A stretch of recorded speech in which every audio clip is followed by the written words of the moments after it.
getting the four of you impossible. Yes. What is the science called? There's actually a math field for the like mathematics of I mean, this scheduling. is baked in, right? Like, if Yeah. the benefit of doing a 4-person show is that if one person out, you still have like a show. Yeah.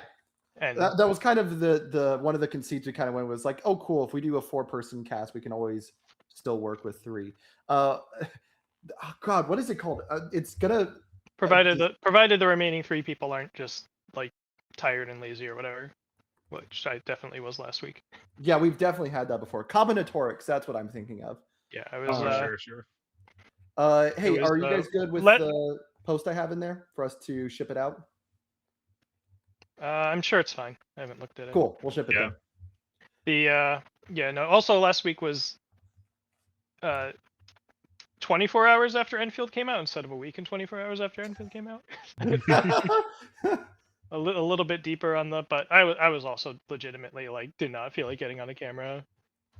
And I was busy, so that gives me a good excuse to be like, oh no, we don't have to do it this week. Yeah.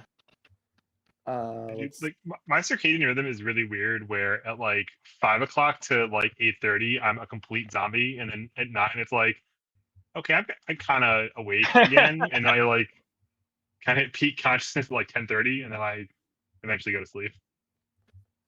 Will is going to see Iron Lung. He's I like hard committed to that for some time. I almost put, instead of the Biolante picture, I almost just put Markiplier over his section. No Bio 8 Will, no. I think I've got it I need to put it in Shameless, because I think some people still look at Shameless Discord, in theory. I feel like there's like a couple folks that are like super old heads that came back just in Shameless. I think that is true. Is like sometimes I want to like have Shameless unmuted because there's people like Jeremy will post in there more freely than he posts in other places. Yeah. And, like Rob Snyder or like Scott are mostly posting in there and things like that. But then like I go into Shameless and it's a couple of Florida people arguing in endless loops, and I'm just like Okay, but is the arguing more or less annoying than David Cord? Are you even in David Cord? I muted it and send it to a different folder, so like I'm there if someone pings me. I think broadly, like the bad threads in Shameless are worse than bad threads. I can't say worse than bad threads in David Cord, because David Cord will have like 11 people and like Sam absolutely crashing out, and 3 of them are in actively bad faith, and like it's not that bad, but it's more autistic and more earnest and more like. Yeah, like, you can file Discord servers into folders. That's how I have dozens of emote servers that don't make my. Tim has a don't check on this folder just for servers he doesn't want to check on.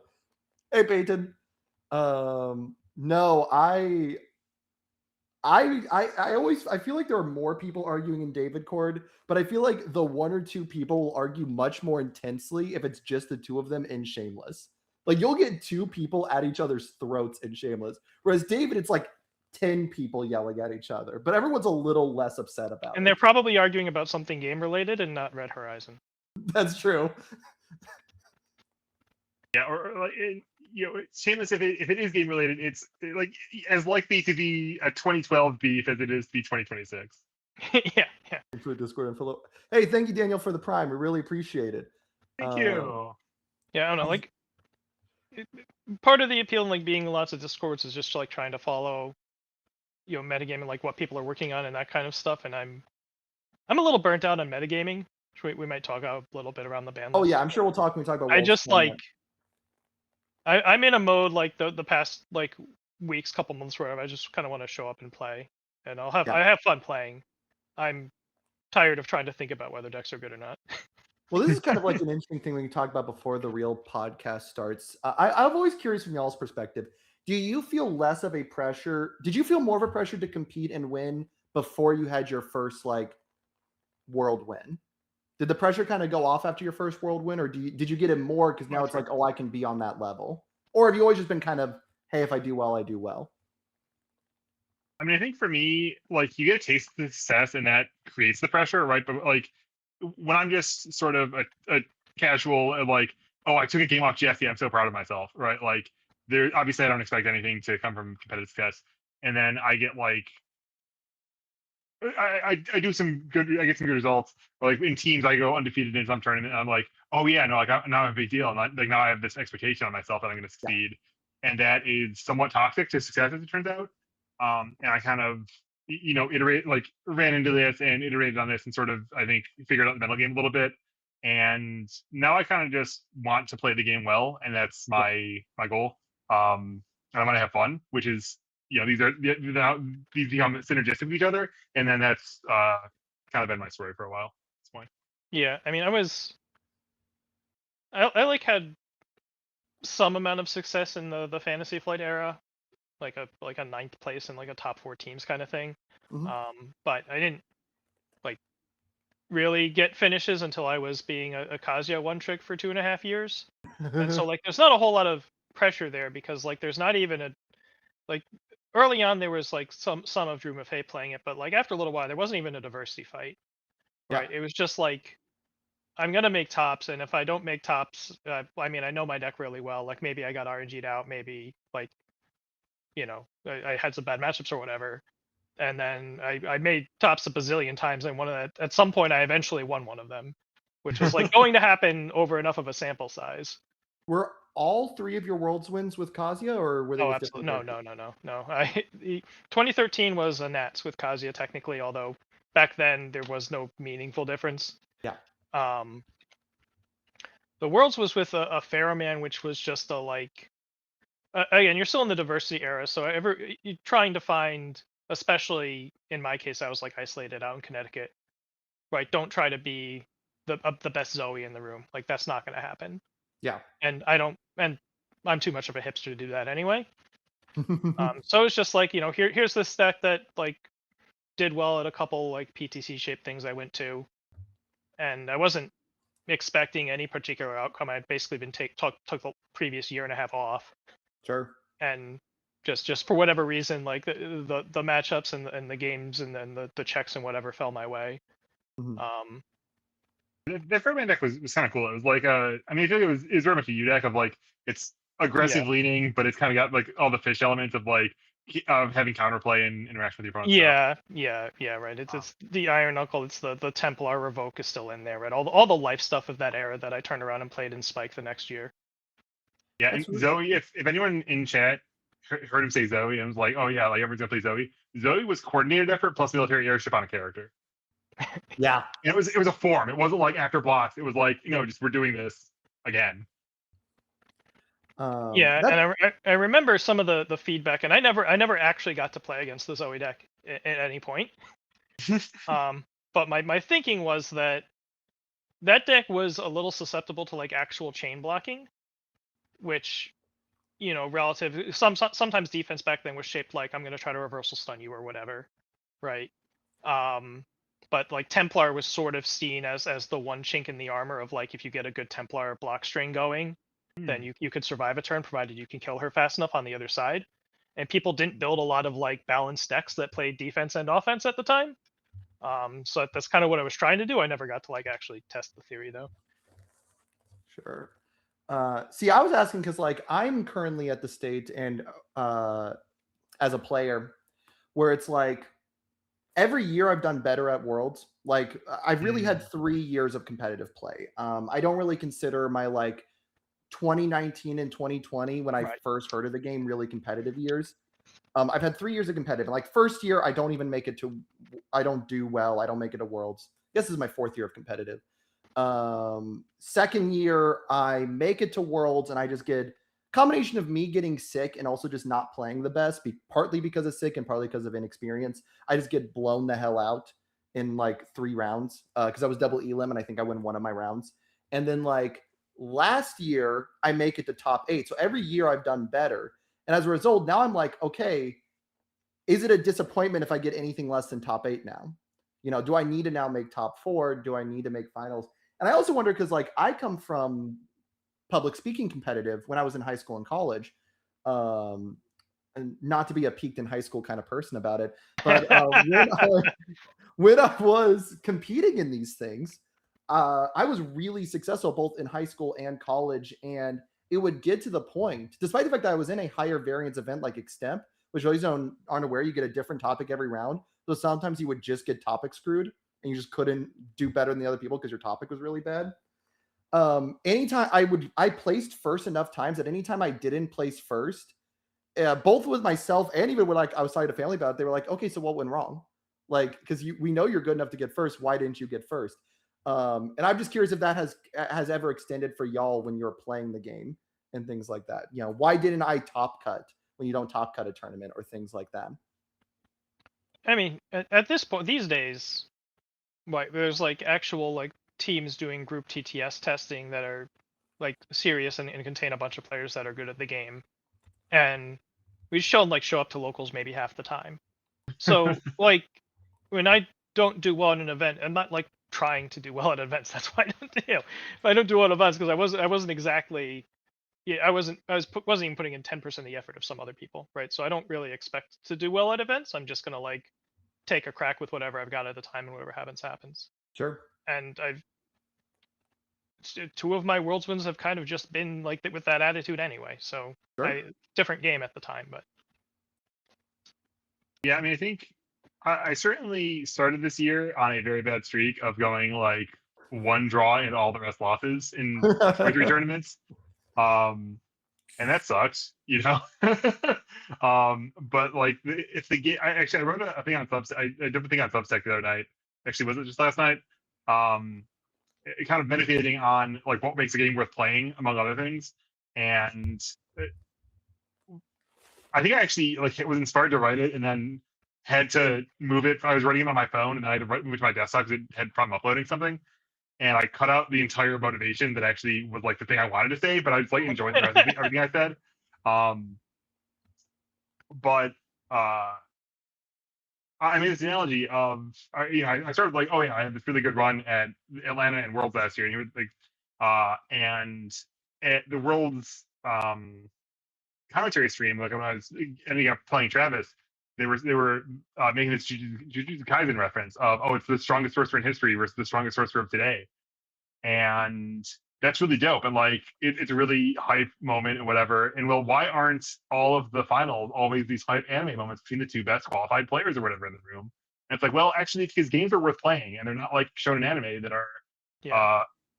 Constructed to be this dramatic moment where like Krillin has to get killed so that Goku gets angry enough to actually take its fight against Frieza seriously, right? Like no one wants to be Krillin ever, and no one can be Sukuna, who wins 100% of his fights.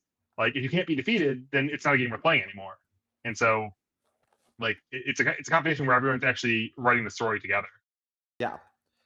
I think that's 100% true. And we probably do need to start the actual cast at some point, but I think, to kind of put this in the video, whatever. Yeah, we're just gonna put this in the video at this point. Yeah, strongly recommend builduvs.com, builduvs.substack.com. Go read my shit. It's really good. Yeah, absolutely.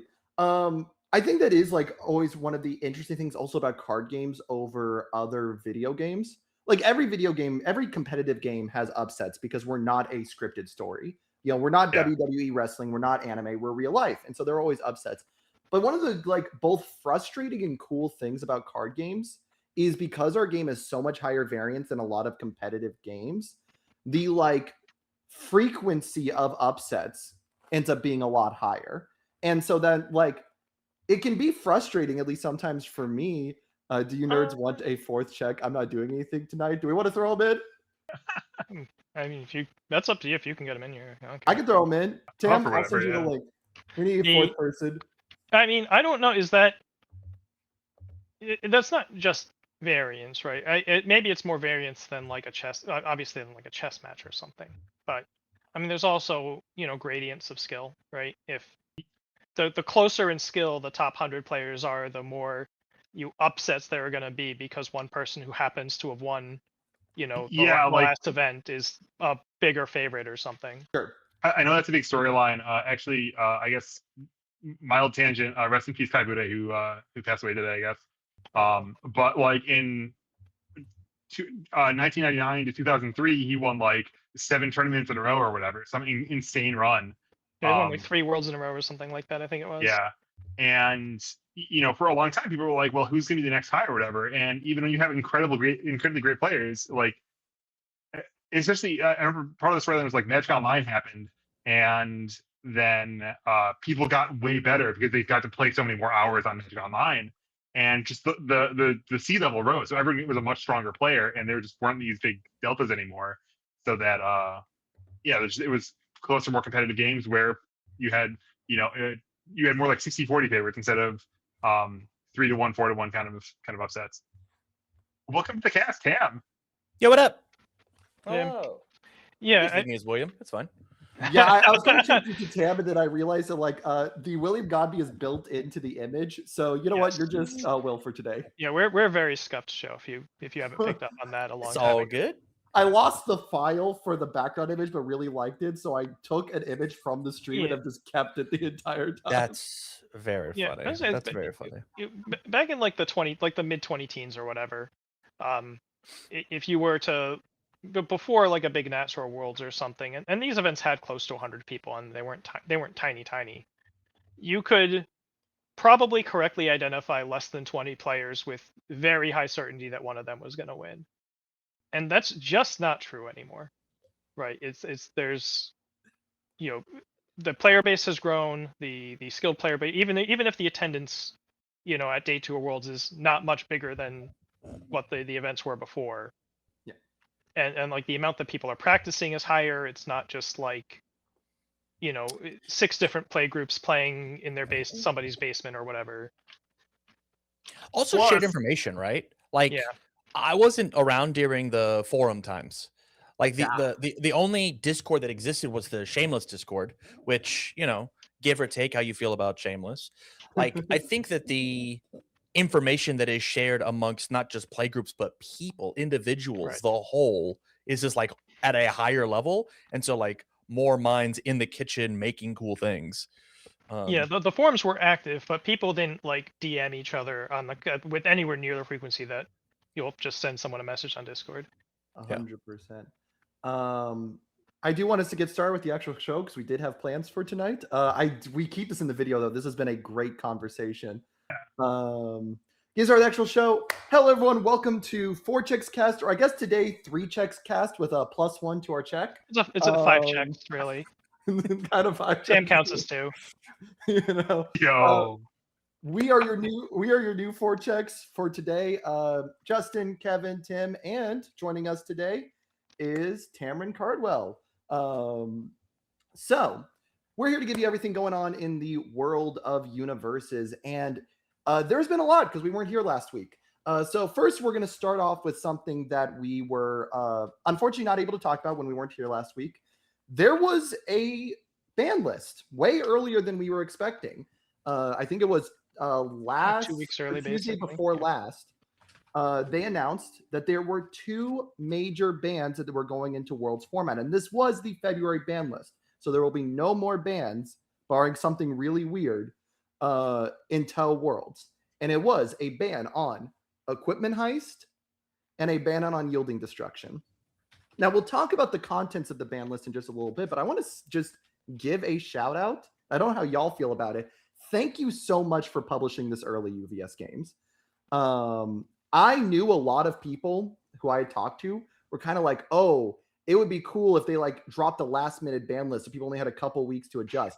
I'm so glad we didn't do that because I don't want last minute testing and card availability to play as big of an impact on who wins Worlds. I don't know how you guys feel about getting the ban list this early.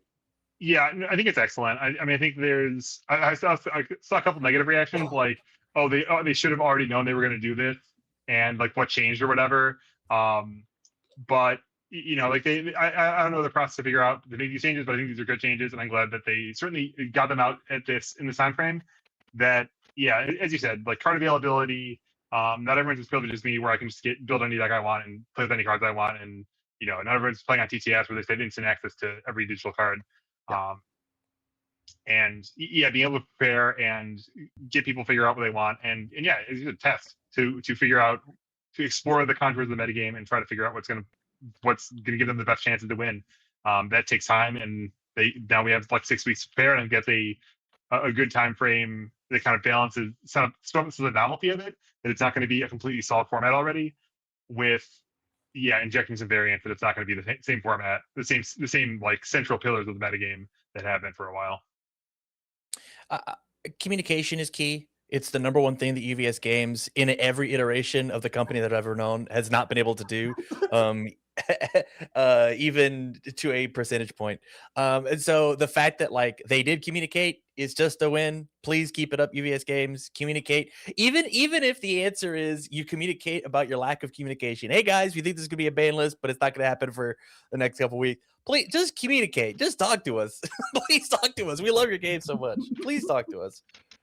Yeah, I'm I'm interested in seeing if they ever do this for Not Worlds. I will see when we see like the regional dates for next year, because there's only 4 of them. If they get a similar amount of like, hey, we've got 2 months leading up to this event. The ban list, we kind of want to do something, but it's 3 weeks before the event. We wait until after, there's something they really couldn't do that kind of flexibility this year because there were so many major regionals. There was like, one every month, and they were scheduled early in months in general. But to that point, I wonder if, I mean, if they actually wanted like really dope messaging to say that, hey, these LCs actually matter, do this for the LCs and be like, the way that the season is broken out is it is LCs, then like store championships, and then regional, or sorry, something then regionals, like three month whatever's. If they're just like, hey, the LC is coming up, we know that this thing's a little toxic, we're gonna nip it in the bud now, expect your next ban list still on the date, it would show me a lot of confidence that the design team and the people who make these decisions have their finger severely on the pulse, rather than, oh, I guess it's the first Tuesday of the month, we should all sit in a call before noon or whatever to figure it out, right? I could also see maybe they will consider doing this. And I think, Tam, you might have talked about this idea before. If you know your event schedule, if you know the dates that all your events are going to be on, just announce your ban announcement schedule that has nothing to do with calendar months. Just be like, based on our event schedule, this is when we will be announcing card actions. There is no reason it has to be on the first Tuesday of every month. You could say, because the thing is, this year we had a couple of years or a couple of times where like a ban list was the same week as some LCs were running.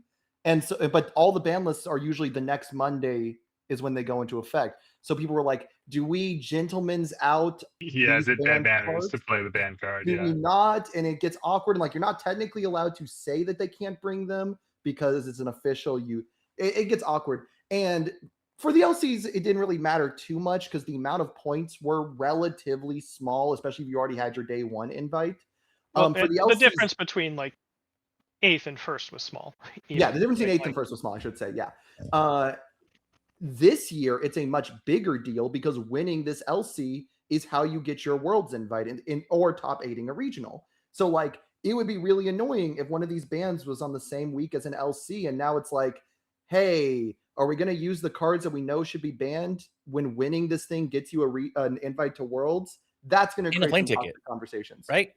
Like, and we're playing for some amount of cash pricing. Oh, that's right. There's a travel voucher too. So like it definitely needs to be in the conversation of like, we need to make sure our ban lists are well timed around events. And so if they keep this idea of Worlds going, I'm very happy. But that's kind of just the idea around the ban list. Let's talk about the cards themselves. Did you guys feel like, let's start with Heisa first. And I know we talked a little bit about it in the pre or post Buffalo pre-Jan ban list stream. Did you guys feel like Heist needed to go? How did you feel about this card? I'll frame it this way. I think that when they banned the Team of the Attack Titan after Atlanta, I thought, oh, well, Devilgen's still just pretty much S tier. This doesn't change anything about the real guts of that deck. This is at best like trimming the grass, but the real core of this that is overpowering and degenerate. I don't like calling things degenerate, but that's just crazy. That was still very much intact, and that deck is wildly wildly insane when it pops off, and it gets popped off not that infrequently. And like, I mean, plus like Heist was just a huge share of the metagame and was very hard to attack and counterplay, even with, you know, Death Decks packing all the hate they could find. It was still like a completely competitive matchup. So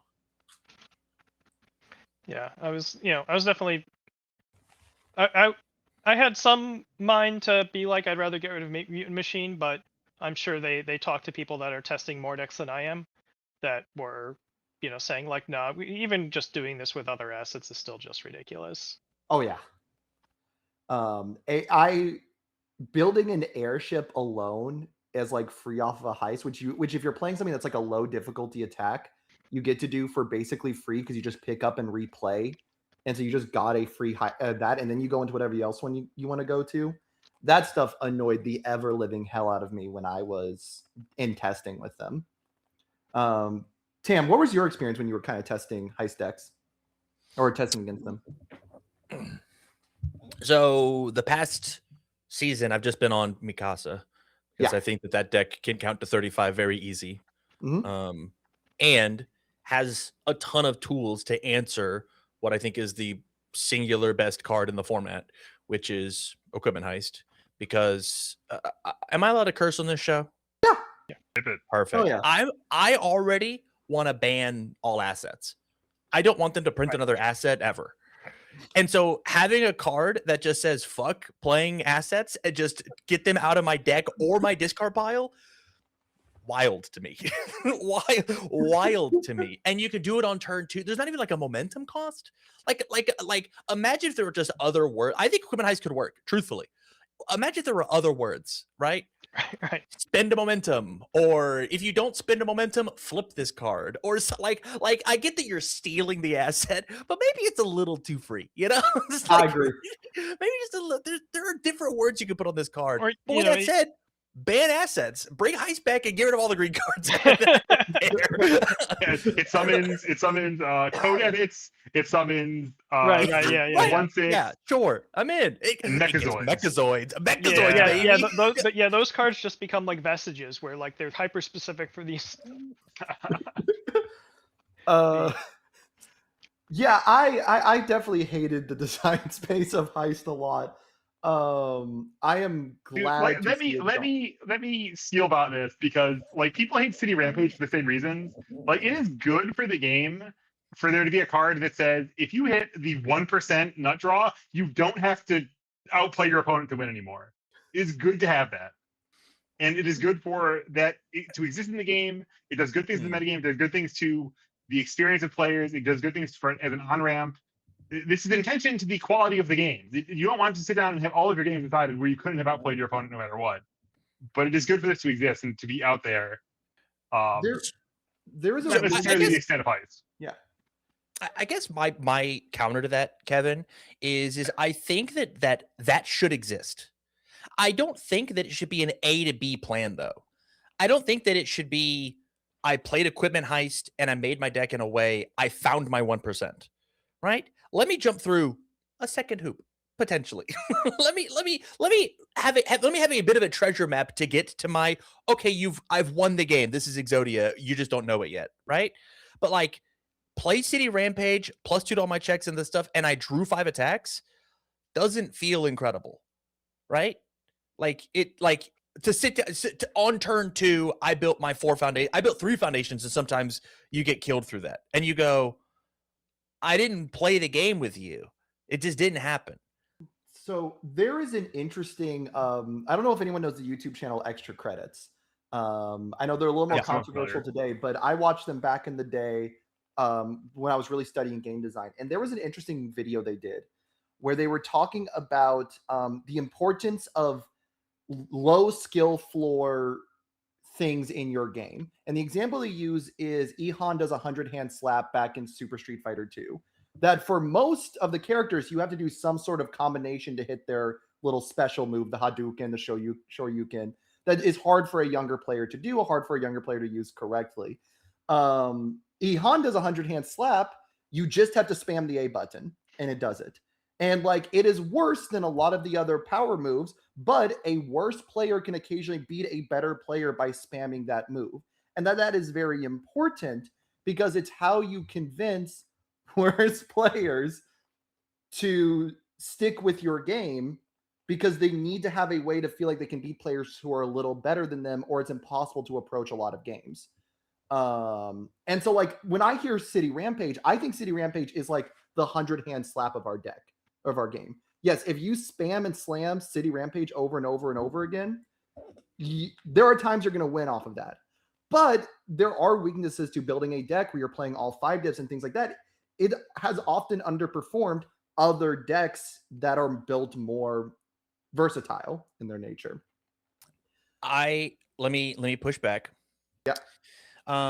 When my E Honda opponent pressed 100-hand slaps, I didn't lose the game. I didn't go from 100 to 0. They didn't. Oh, you got me. And it definitely feels like that with some of these scheme-shaped actions. I did kind of have to fall into it a little bit, and it was a learning experience of, oh, how do I get out of this thing? I don't know what I really learned when my opponent slams a rampage and plays triple Titan Cliff on me, you know? You learn well, yeah, Titan Cliff was a lot. Yeah, I Sure. think Titan Cliff was a big problem in that deck. Yeah, and like when I'm defending equipment heist, I do not intend to defend Devil Jin. Yeah, we're trying to like canceling your shit, defend the and idea also, of like trying to make exciting pop-off cards. yeah, And this one, you know, came in a little too hot. And you know, it is what it is. You have to be And ready. landed When in a you're very trying to make fertile exciting space, cards, too, you need yeah. to be ready to ban them. And UBS games, by and large, has been, even if like we complain that it's not fast enough or whatever sometimes. Yeah, did you guys watch Wubb's video where he just like kind of goldfish the JJ deck? Yeah. Yeah. Wild. That's pretty great. Yeah. I guess I want more. I don't like Spirit Bomb cards, right? From the anime, right? I think Spirit Bomb should be few and far between, but I'm so down for a Kamehameha. I'm so down for I'm gonna charge up for to say the 3 phrases and then pop off. Imagine if Kamehameha was 1 frame. That is how and sometimes imagine Spirit Bomb being 1 frame. That is how I feel about some of these cards, where it's just like the 1 input and then explosion. Tam, I mean this in all nice like me. What the hell do you mean Spirit Bomb cards and Kamehameha cards? What I'm hearing is that Have you not there watched are- Dragon Ball Z? So yeah. I wait, know what? Dragon Ball. Okay, I know yeah, Dragon Ball. I was Okay, sort yeah, of so it's hoping like- for entertainment value that it was both. I don't know what these words mean, and I don't know what cards you're talking about. I take this to mean an attack that takes 23 minutes, or like 46, like 3 whole 22-minute episodes to episode, yeah. charge, or an Yeah. attack that takes a whole scene to charge, and you have to scream that out into your phone that's like watch you do it as you slowly enchant each syllable. You ready? OG before Biddymaru, non-Biddymaru, BSP, ultimate combination. That's a Spirit Bomb. I am charging up a bunch of momentum. I'm wheeling and dealing, and you fucking know it's coming. I was sitting here with my hands up, and it's like, you saw me check it on turn 1, and you know it's coming. You better hold the high block, my guy. And then the Kamehameha, it would be something like a Falling Skies, right? Where it's in the 1 string, and it's you see it coming in the thing, and then it pops off, right? I understand. But I'm not gonna hit the Kamehameha like on the first one and it's done, right? Yes. A frame 1 Kamehameha type idea. Like on the turn 2. Yes, Falling Skies can be that idea. Maybe that's like a worse idea. What's the perfect one? Ascend to Battle is such a sick Kamehameha. Holy shit, that card's so cool. Right? Where it's like I'm charging up, I'm playing all these moves, and I ha at the end, and like it's the sick thing.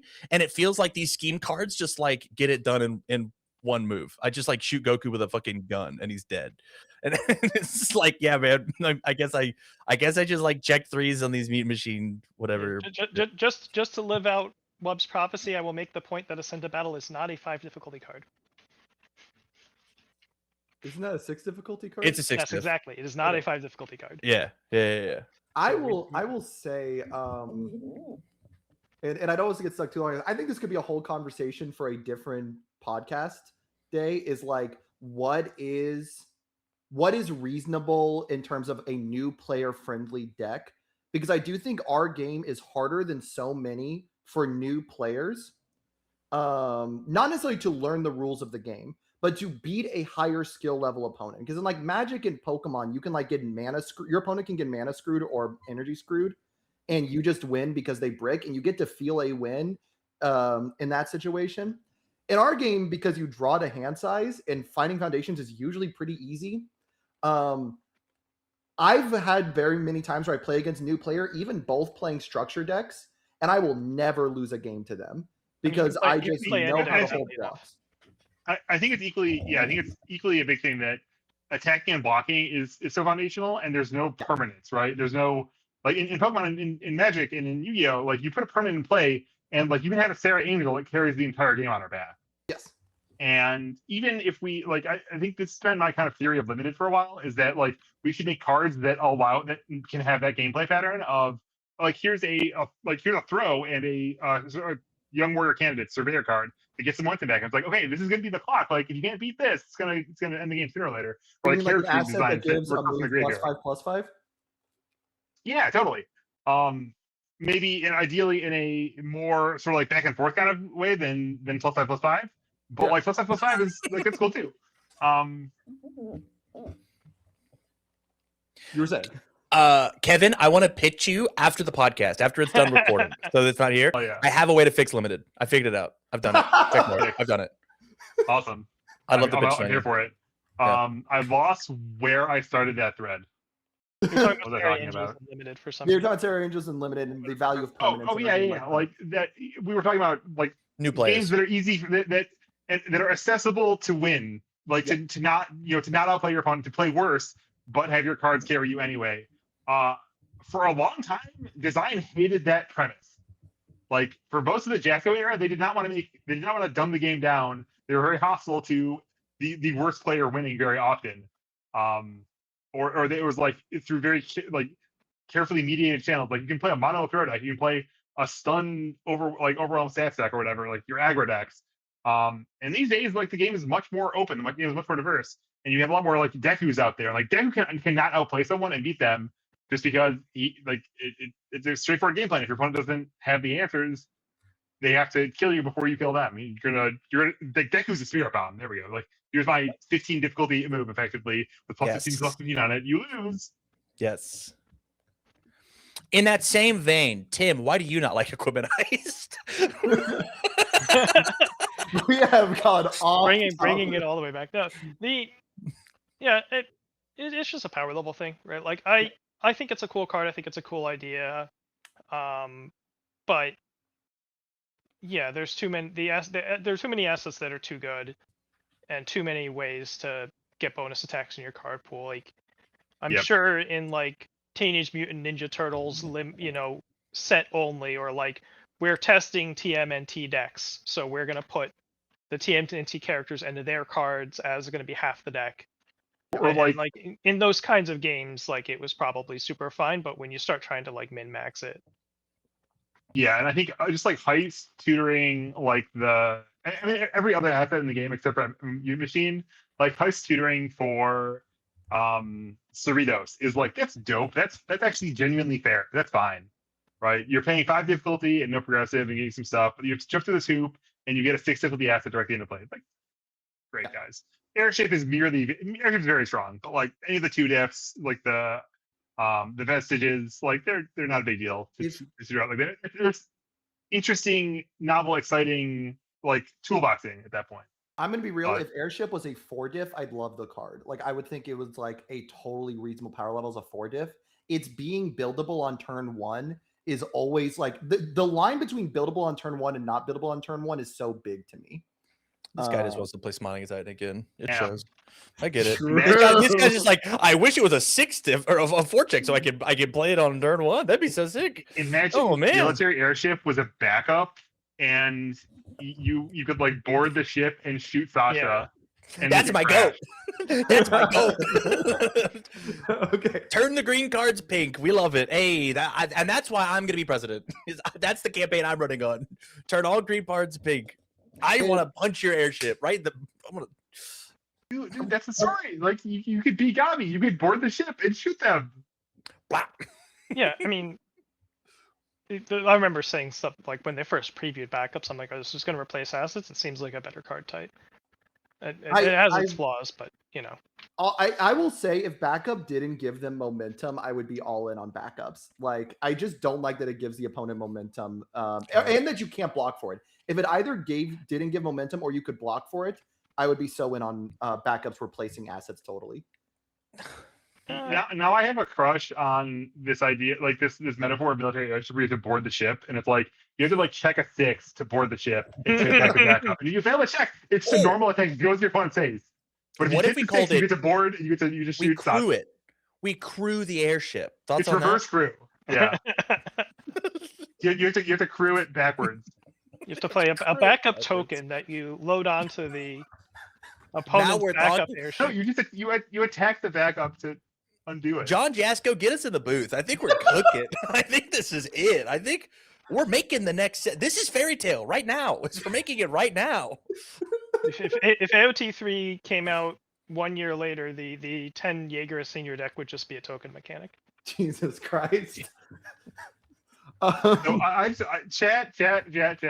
After watching this segment of the stream, I don't want to hear a single one of you complain about how bad Bill Stark's design is. No more.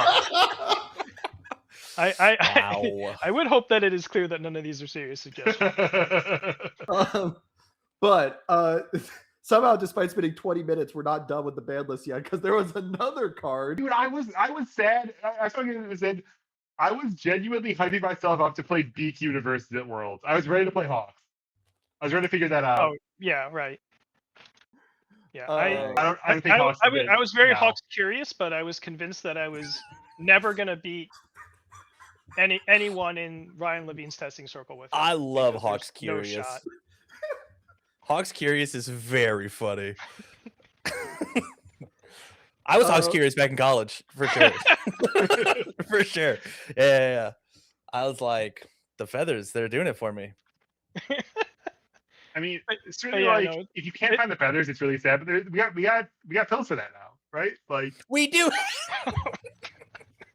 This is incredible. Bring back Womanize. This is sick. But no, it was the same reason I never played Momo. I was fairly certain I would really enjoy playing Momo, but I was just like, I'm probably not going to catch up to what the best Momo players are in terms of operating this deck, and so like I don't think I'm going to beat people that are trying to prepare for. I Momo. don't think Same thing. anybody will ever play Hawks as well as Ryan Levine plays Hawks. Exactly. That man was upset. That man was playing the character when he was like not good. Like he was like a Hawks one trick through the entire time. Then Heist comes out and it's like, oh god, Ryan actually gets to have fun again. Yeah, I mean at least there's no diversity rule anymore, so it's not a problem in that sense, which is great. But it's just knowing that like any sort of path through Worlds is probably going to go through somebody that has tested an awful lot against Hawks.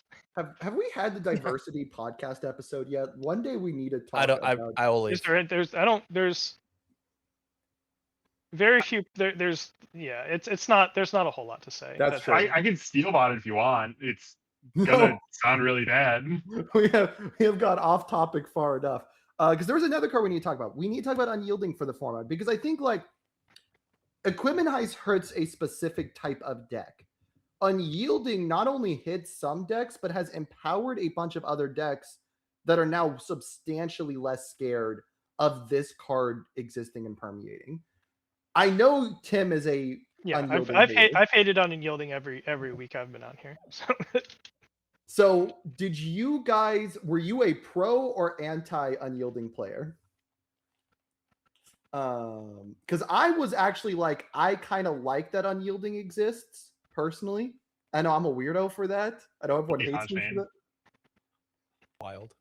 Yeah, I think I just think that like the ideal, right? The idyllic dream, if you will, for Final Fantasy 14 players is, when people play Universus, the game's going to go like 3, 4, 5 turns, and they're going to get to these like 7, 10, 12-ish foundation stages, and someone's going to figure out how to maneuver to their win from that point. And like that's what they hope that people are doing when they're like designing and balancing cards.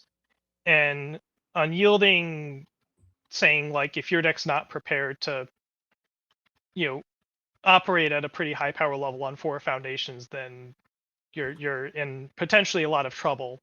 If they find this thing, or if they find, in a lot of cases too, it depends on the nature of the deck, Yeah. right? But there were decks like I felt like my Not deck was just really, really bad into Unyielding because it's yeah. ready to survive a turn 2, turn 3 onslaught once, right? Not twice. Every time I played Unyielding nonstop in Hanji, and like every time I sat down against a King Ghidorah, I was like, I don't know how long it's going to take me to kill you, but you are never killing me if I see my Unyieldings. Like, you're just not, you can't kill me on 4 foundations. It's not happening. And so like I agree with you. I think like our peak universes, if you were about it, is like when the game is going, I think 4 to 5 turns, and the game ends with someone at the range of 8 to 12 foundations. I think that is generally universes at its best. Unyielding, the problem was it kept the game at 4 foundations for too long. I am very curious to see if a world sans Unyielding, we get that peak universes, or do we get so many, another finals of Albuquerque, where it was may not be Albuquerque, but it was Yeah, it's Albuquerque. 30 Was foundations Can I- middle decks. Can Go I down. hate the Albuquerque example. Why? I absolutely Fair work. hate it. The reason Albuquerque happened was because Nick Reagan was legal. Sure. Yes, that's the spicy. Yeah, that's you 100% were not true. allowed to play a deck that wasn't full send defense if you were trying to survive Nick Reagan. Sure. Yeah, it's the winner's metagame effect. It's Yeah. what if you play a deck that can tank Nick Reagan, you get a bye to finals because you can tank Nick Reagan, and if you get to like the first couple rounds, you have to get your head above water. Then you start getting to the Nick Reagan bracket, and if you can farm them, you can go a long way farming Nick Reagan in that tournament because he's farming everyone else, and it kind of doesn't matter too much what the other details are. You can be very soft to. I know that that the Ghidorah that was. I forget if did he win? Yeah, I think. Ghidorah he Andrew lost- Porat won. Yeah, that was Porat won, but he lost the mirror to Ryan Field, who was actually playing Sweeping Daggers and the Thief backup mill. Yeah. Like hard full send, I'm going to deck you. And that deck was not actually beating Nick Reagan because it didn't have the offense. But you didn't need much offense to beat Nick Reagan. You needed more offense to win those control mirrors, and that's why that match took so long. Do you think Mikasa might create a similar problem in that situation? Because if this whole like guy playing on 0 progressive that was throwing a bunch of damage on things, that was Nick Reagan, was a problem, would Mikasa be a similar thing where like you need a full defense into Mikasa? I think I have a prior belief about how good Mikasa is, which is that like she's overperforming her like power level because she's well positioned in the meta and stuff. And that I might be wrong about that. I might be underselling how good that deck is. That's one thing that I should check up on from these results.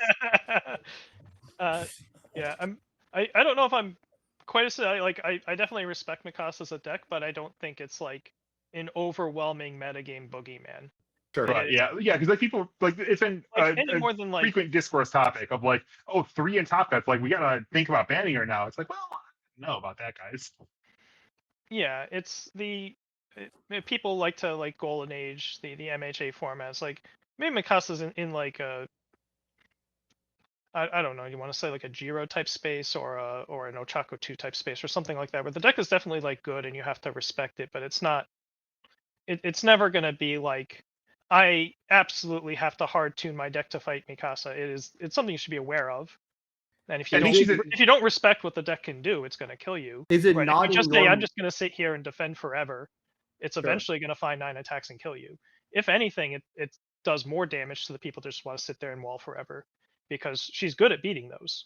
She's probably a little more challenged in a deck that's really punching her in the face back and forth.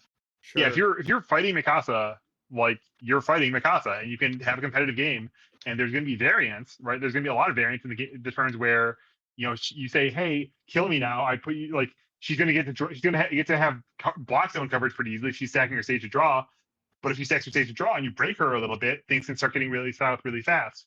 It's competitive. She's got strengths and weaknesses. Peak universes, Yeah, like she has turn 2 pop-offs, but it's not Nick Reagan style, like on an extremely regular basis, just going like, yeah, turn 2, nothing lives this. Yeah, like I know I played Devil Jin in Atlanta and played against Mikasa and had a very. I was surprised by how tense it was, but I went second and passed the turn with a single Goblin Bolt in hand, and he ended up sacking his entire stage, stringing stuff out, and then played a anchor toss at the end, but he had to tap his face to pass it and put me to 1. Like that's awesome. Look at this competitive. So to kind of, because we've talked about unyielding a million times on this podcast, and I think our feelings on it are very well known. To kind of talk a little bit about Worlds format, given what you're saying about Mikasa, do you not, because the consensus I've been hearing is Mikasa is a top 2 to 3 deck in the format. Somewhere in Deku, Mikasa, and then the third slot is where I see a lot of people argue who would be number 3. Those are generally people are saying the top 2. Do you guys not think Mikasa is a top 2 deck right now? I think if there's like a true like top 10 decks that is somehow like empirically findable, I would bet that half of them are decks that we haven't seen or haven't seen very much of. Sure. Either because they're using New King of Fighters stuff, or just because they were getting choked out by unyielding and or equipment heists, and people weren't going very far with them or whatever.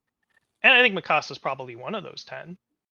But we're never going to have the data, and it's just because she's got more top cut appearances in the Devil Jin meta doesn't like tell me anything about whether she's like the number 1 or number 6 or number 3 or number 8 or whatever. Sure. Yeah, I mean, I think that she's a good known quantity. I'm a big believer that there are dope things out there to find. That there are a million powerful cards, and there are a million ways to like really dominate games. And the phrase 7-hand size supremacist just stuck in my head, and I don't know if I like that phrase, but I sure like being a 7-hand size character and having that control over the flow of the game, and that variance reduction, that I'm always going to have 4 foundations. Like I'm going to very frequently have 4 foundations to build in the first turn. I don't need to get lucky to go at the start of the game on a good foot, and that I have like this capacity to find answers in technology to solve problems in matchups. And 5-hand size characters trade off some of that power for power in different ways, and that's the heartbeat of the game is how you can trade off variance in one way or the other. Here's to dovetail on the we haven't seen it yet. The opening to this Banlist article was probably my favorite that I've seen so far, and I just want to read it, right? Sure. One of the main things we've been looking at is whether the space at the top of the meta got more diverse rather than less. While some characters shifted around, things didn't quite unlock in the way we were hoping. This month, we're going to take further action to opening up the meta for both our upcoming World Championship and advertisement. So when it, like, the entire idea is that I actually think, and here's the question I was going to ask you guys. I think that Worlds, if we left Unyielding and Equipment Heist, would have been competitive. It would have been fun. It would have been high end, like really, really solid universes. And there would have been 5 decks total that had a chance to win. And that's it. And they were doing probably one of these 2 things. Yeah. And that's that's just the crux of it. But the fact that UVS was like, instead of that, we're going to take away these 2 really, really heinous tools and kind of open it up, open the floodgates. And I think you are going to have the best decks that were able to still compete inside of the universe with these 2 cards, i.e. Mikasa, are still going to have a ton of play and be considered the best because they made it out unscathed. Midoriya could still compete. Mikasa could still compete. And so obviously those are going to be the big dogs on top and the biggest targets because they're just known quantities and didn't get touched. They have less to worry about now. Mikasa, I'm allowed to build 11 foundations on turn 2 and feel great. They have less to worry about except for all the new decks. Yeah. They're worrying about them and Correct. do not have any attention reverse. Yes. Yeah. I like I was playing actually against Justin. He was playing a Mark Tyner deck, and I was playing Midoriya, and I like built my 5 foundations, and then he built like 2, and I was like, oh, he found a clunky hand. I'll build 5 more. And then he plays the 7-drop that resets our board. And I went, well, motherfucker. Like I was like, Decay unyielding's gone. awakened. He decay awakened me, and I was like, unyielding's gone. Yippee! I can build. And he went, no. And I was like, oh yeah, that's a card that exists to do the thing that I didn't want to have happen. And so like I had to then fight back through it. But like those surprise factors, those elements are going to exist in this new format. People get to play Colossal Detonation again. Mimic gets to make a comeback because he can Colossal Detonation and go, sorry, dude. I don't know if you I don't know how many of you guys play other card games or have looked at like how historical formats are played in other card games. It is one of the most fascinating things to me is that in Yu-Gi-Oh, which is the other game I keep up with, people have gone back to like GOAT format and Reaper format and looked at like the historical list that topped at the time versus what people have realized is the best today when they go back and play those formats. And it's night and day. It's like maybe one deck stays in the meta and then everything else is brand new. And it's like, I do always wonder with universes. I'm like, if you go back to Worlds 2025, was Hanji 2 even close to the best deck in that room? Yes, it was. And don't you dare disrespect my GOAT like that. Yeah, How sorry. dare you? Don't be rude to Rover. How dare you, Justin? I come on this podcast and you disrespect my GOAT like that? Insane. I do think like in the known information of that field, I think Pony was the best deck. And like a lot of, and honestly, like the night of that tournament, I looked at the LTQ results and stole some of the MGL, like looked at the MGLA list. That was the female Titan, the female Titan Battle War release Hanji deck. That was like more aggressively leaning and less like endgame oriented and more just like, hey, you know, I'm going to put you to the test with these giant attacks all over the place. I know there's a story of like, I think, was it Wub maybe that dropped like 200 damage on Keenan's Pony or something. So here's my 7 high attacks that are all battle or releases and fucking million damage on your head, ending with like double Lunar Ring, and you had to block every single one of them, and then the Lunar Ring was twice his life total. But anyway, shit, I lost my thread. I think Pony was the best deck, and like you had to respect Pony a lot. So I was playing Showdown in my deck that's not supposed to be blocking that much. I was playing Struggling with Studies in my deck that's not supposed to be blocking that much. And I actually got to hit Alex, who was I think one of the best Pony players in that room. I lived that game 1 because on turn 2 I got to block with Ravages of War and Struggling with Studies it back and block with Ravages of War again for the Templar effect. Yeah, that's it. Hey Tim, how'd that feel? Your GOAT telling you that? I believe him fully. I'm washed in dog shit. My GOAT said that Alex is the best Pony player, and I believe him. All right, because I put respect on it. All right, Mikasa sucks. It didn't just win a regional. It didn't top cut two events in a row. That deck is trash. Yeah. I mean, that's what my GOAT said. Yeah, it's 2 questions. Like if you play out that Worlds 100 times with the same deck list and everybody having the same information going in, or if you play out that Worlds 100 times with people having like attaining more information and modifying their decks or whatever, right? Like I don't know how many times it takes for me to come off of Ymir. I really liked that deck in that format. I do think, you know, if I faced Travis a second time, I would have understood his deck better. Yeah. I don't know. I don't know if I don't know if I would describe that as a favorable matchup for me. It was probably better than most of the Ymir matchups he had. But definitely a large part of me losing that match was just like not really understanding what his offensive lines looked like. Well, that's right. And so I made some bad decisions, some bad judgment calls in defending. Right. That's a big thing in like any format. Like we don't have as much of the traditional anti-meta decks that you get in other games because we don't. Decks generally take up a smaller percentage. The meta is too good. The meta is always too. I don't know if it's the meta is too good or just pricing's not important. Well, I mean, to some extent, Mikasa's been an anti-meta deck, right, against Devil Jin. You could argue that like for sure. It's just like Devil Jin and just like Devil Jin and the Rodons and like she's very good at beating some of the stuff that is very popular for the last little while.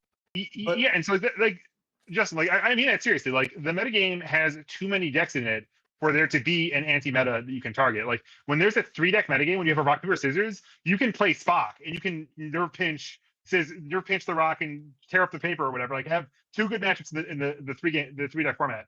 When it's 8 decks that are all like as different as Hanji is from Deku and from Peak, from Rodan, from like that is not attackable in the same way anymore. Oh, 100%. The point that I was getting at, because it was kind of bouncing off of what Tim was saying, is while there isn't a traditional anti-meta in the same way as a lot of other card games, there is a ton of value in finding a deck that is close to as good as one of the meta threats, or maybe as good as the meta threats, but is a less known quantity because it means people have practiced the matchup less. Yeah, 100%. That is like Yeah, I'll I mean, use. I think nobody played against. Some people have played against some Hanjas before. Nobody played against Kevin's Hanj before. Besides, exactly. Like, Although it's funny because Kevin posted he sent me the video before he took it to Worlds. But you're never it's never correct enough to prepare for one person, even if it is Kevin, right? Like nobody ever prepared for Kazuya when I was the one Kazuya in the room, and he required special preparation. The one person ever did was Jeremy Ray. There were 2 Hanji 2s that were notable at Worlds, to my knowledge. It was but Kevin there were and different Calvin. variants, right? Like I don't know how different Calvin's was. It might have been very similar because it might have been the female. So Calvin and I know that Jesus Christ, Teacup qualified. I think he qualified in the Justin Martin. I think he qualified in the LTQ, and he might have made top 32. He might have. I don't think so. I think it was just Calvin and you. He was like, I mean, he was close, but like close is like 3-1 instead of 3-2-2. Yeah, me and Tim shook hands at 402 in that event. Like yeah, the Tim Tam special. Top 32. Yeah, it was Calvin and Mitchell were on it, and they got 19th, 20th. Hilarious. Oh, I didn't realize Mitchell was on it as well. Yeah, Mitchell was on it. And then Mike Hardiman was on 4 Eyes at 49th or 46th. And then Emma Gillespie was at shout outs to Metaverses. Yeah, big shout outs to Metaverses. But that was it. It looks like Justin did not play that deck. Yeah. But I think Kevin was thinking of Mitchell, which did not top it. Maybe he didn't. Maybe he got like he just didn't top 4-1 and 1 out of it, but you needed 5-1 in the LCQ or something like that. But anyway, yeah, like I was playing, like discard cards. I was playing a lot of unexpected outcomes and Gankai's guidance and a very high density of foundations, relatively speaking.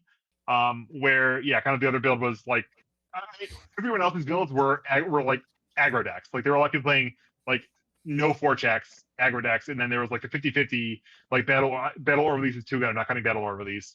But then I was playing like 4 or 3 checks instead of like 10.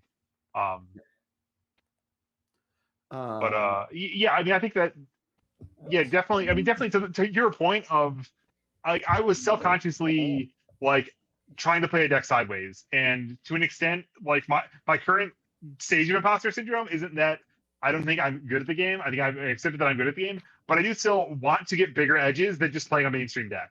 I don't want to be showing up with Pony when Pony's perceived as the best deck, and there's going to be like Travis is going to get a million reps against Pony before he shows up to the tournament with his Krista deck, and he's going to believe in that match. He's going to have some strategy for that plan. And I think spamming Runaway is pretty good against Pony when she had her unlimited three counters ability. I will say I am a substantially worse player than you, and I don't mean that as like a self-deprecating way. I just think I have less experience than you. I've played for many less years. Okay, thanks, Tab. Appreciate that. But I feel the same way of like I don't know if I could be the best Mikasa in the room. Like Tam's played that deck way more than me, and you don't need to be the best one. You just need to have the best pathway. But like I don't know if I can get enough of an edge on Mikasa where it's like, hey, the people who have planned for this matchup, I can overpower them. And I feel the same way about like Deku 6. Like I've really considered Deku 6. I actually like its playstyle in a lot of ways, but I'm like, I know people are going to be running 5 or 6 answers to Deku 6 in their main board if you're planning on winning Worlds. And it just becomes a question of can you variant the deck in a way that matters in those kind of matchups, right? Yeah. I mean, that's basically what I was doing with Ymir, right? My Ymir was more well prepared for people that were trying to prepare for Ymir than the average Ymir was. The Spike that I won Worlds with was the same thing. That deck was way more prepared for people that were trying to prepare for Spike than any other Spike deck was. I remember when I saw the list, the coolest thing from your Ymir list was the flash move in your sideboard. And I'm like, oh, that's how you answer Jaw Titan. This is the one person who played played against Kevin. I'm like, God damn. I answered it as Jaw Titan card.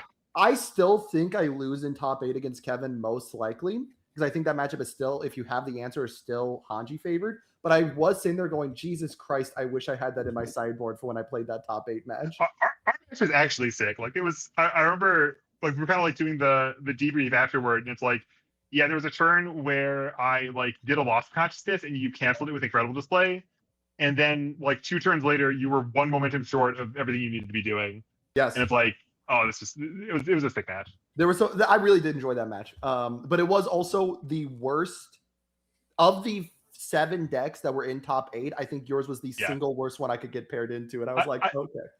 I was cooking that deck for a while, like in the back of my head, like when it got previewed, it was like, oh, like this is like Hanji's very different than Erwin. Hanji wants to play Titans. This is sweet. And then it was kind of floating on the back burner because Berthold, I didn't want to deal that deck into Berthold was not a great time. But then the Banlist happened. It's like, okay, hey, this is something. And I kind of clicked like, I can completely destroy one of the best decks in the room. I can anti-meta Ymir. I can completely rat fuck Ymir players. This is sick. It was miserable. I think I literally got into top 32, or I got top 32 and I was looking at the list. I'm like, I think I can beat everyone but Kevin. I need Kevin to lose before he gets into top 8. I think I can handle any other matchup and have a chance. And then I saw you win top 32. I'm like, okay, I need him to lose in top 16. And you went top 16. I went, fuck.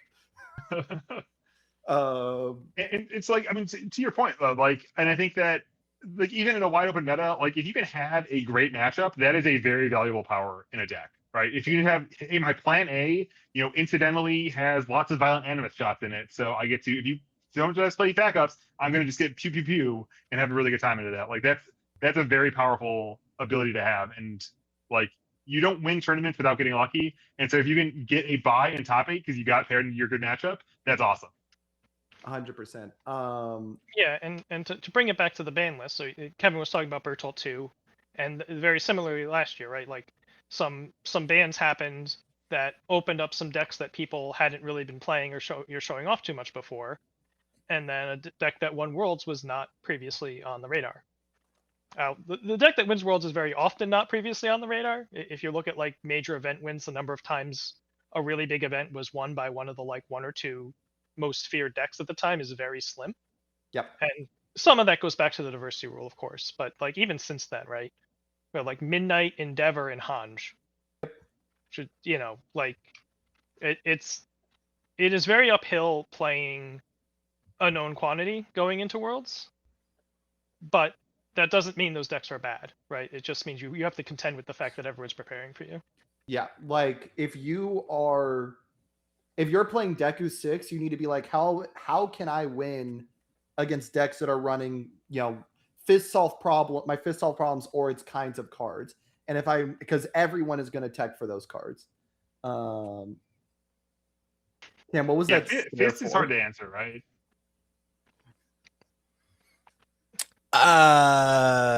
You just don't. You play Hadir. You You just play the Hadar loop and you kill him dead.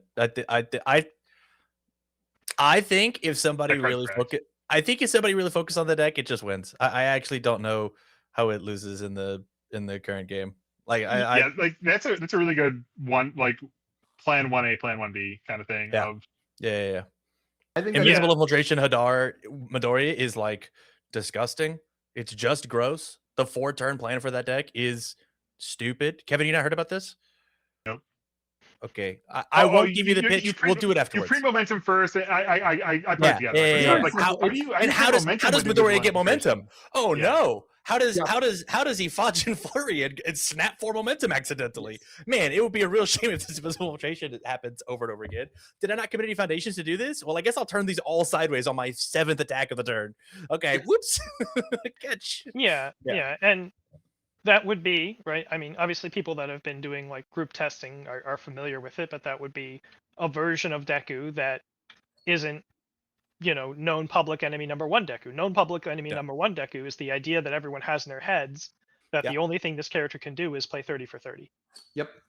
And the successful Dekus are already off of that. Like they'll do it if you give it to them, but they're super ready to play 12 for 12 a few times. Yep. And you know, now people are teching Deku into having even different lines and combos.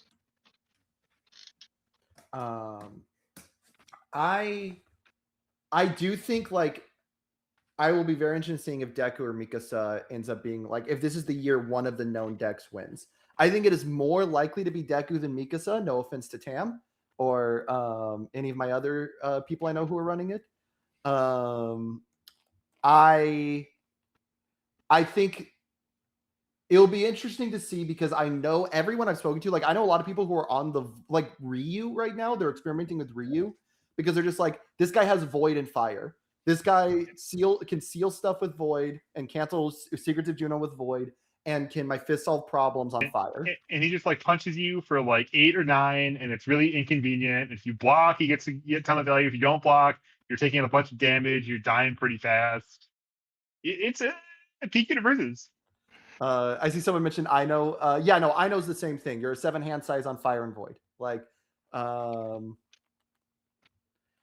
it's gonna be Tyner. Because I'm gonna win Worlds, and I'm gonna win Worlds with Tyner. You know, Like, Ymir's that, guys. I'm just saying.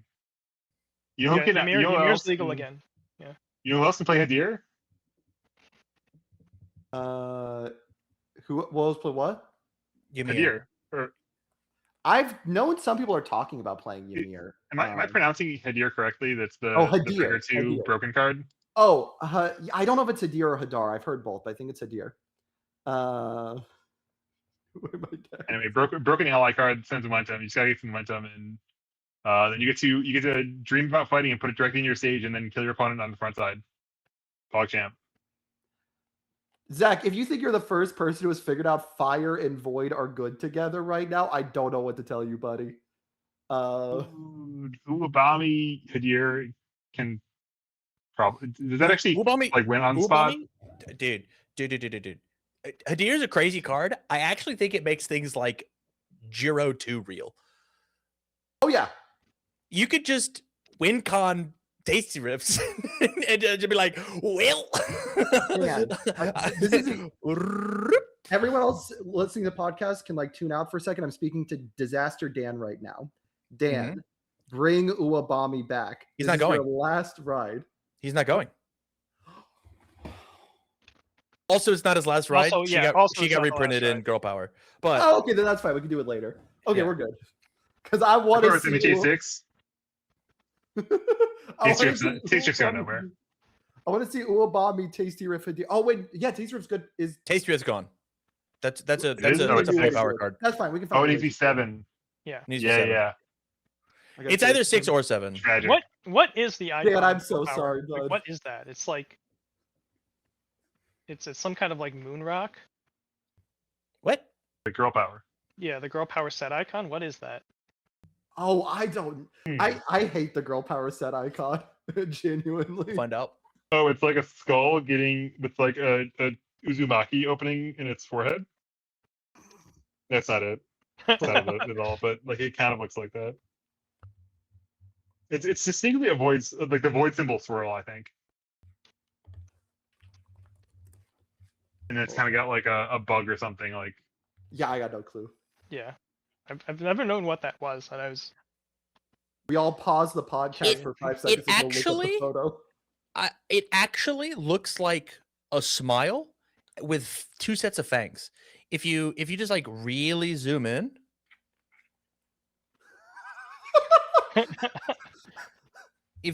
I'll drop it. It looks kind of like a smile. Yeah, so I think you're seeing what made me say it's a skull with the swirl, where it's like. Chad, I'm glad you guys can all see Alright, what I'm- we're Bring it referring up. to right Bring now. it up. Yeah, Oh, I'm- wait. I sent it to you. Justin, I sent it to you. I sent it to you Hold because I'm good. I'm a good podcaster. Thank you. Thank you. I'm down for the Mirko symbology because the one part kind of looks like a moon. Because it almost looks like the song of the Welcome Moon logo from Genshin, but obviously that's not the set. I think that's it. Chad, I think you nailed Chad, it. I think you got it in one. put in your opinions right now. What is this symbol?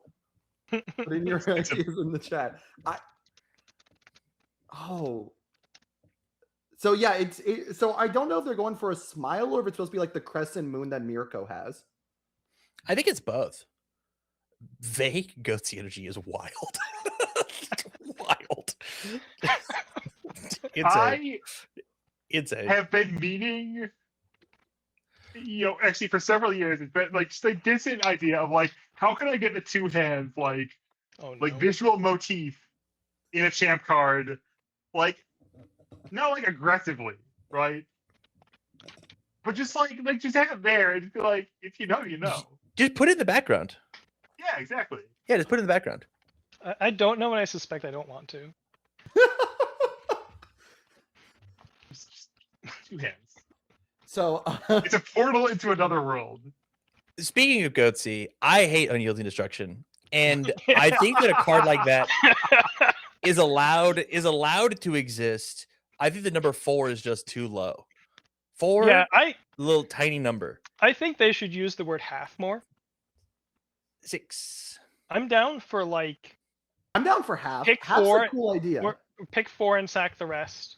Okay, here's the like problem sack with half the half. rest rather. Here's the problem with half. Do you want them playing it on turn? Maybe if you do. Well, that's why like you couldn't do straight half. You'd have to do like you get 3 or 4 straight up and you sack half the rest. Yeah. That takes you you do from not like want a world where they it'll pop take down you to from like 2. 20 to 12. But Yeah. it'll take you from like 8 to 6 or something like okay, sure. Sure. Obviously, we're just hoping Reign of Kaiju gives us a balanced Unyielding Destruction. I do want a card like Unyielding to be a legitimate threat, but not as good as Unyielding. That's my tinfoil hat theory, is that they're just reprinting Unyielding Destruction 2 in the Godzilla set. It makes sense. The tinfoil hat on, they're like, we fucked up. We'll ban this one. We'll bring out the next one. I've so far heard we're going to have Unyielding 2. I've heard we're going to have City Rampage 2 in the new set. And we're just reprinting everything. I mean, we already have Heroic I Upbringing think or Unyielding whatever. 2 will be too. a little further away. I Yeah. think we'll get it. I think it'll be back half of the year. There'll be some big move in Fairy Tale. I mean, it should exist. Genuinely, Yeah. I think it should exist. 4 is just a tiny as number. If I build 4 on turn 1, I feel bad. Please don't move on turn 1, but we turn 2. We're just the game. I do not envy the design team for trying to figure out how to make an Unyielding Destruction that is good enough to see competitive play. Because if it doesn't see competitive play, it's no point in existing. But not so good that it oppresses a low foundation, like style of gameplay becoming the necessity. Like, I think that is a very, very hard design task. I am not confident how you would do it. I mean, I think that like Unyielding Destruction wasn't always a good card in the metagame, right? And some of that's a victim of its own success and whatever. And some of that is Equipment Heist specifically kind of being the exact kind of card where, you know, it's a sideways quest. You don't need to play the game normally. You need to do your quest, and then that gives you a ton of equity to win the game. You're not just playing attacks and making control checks. I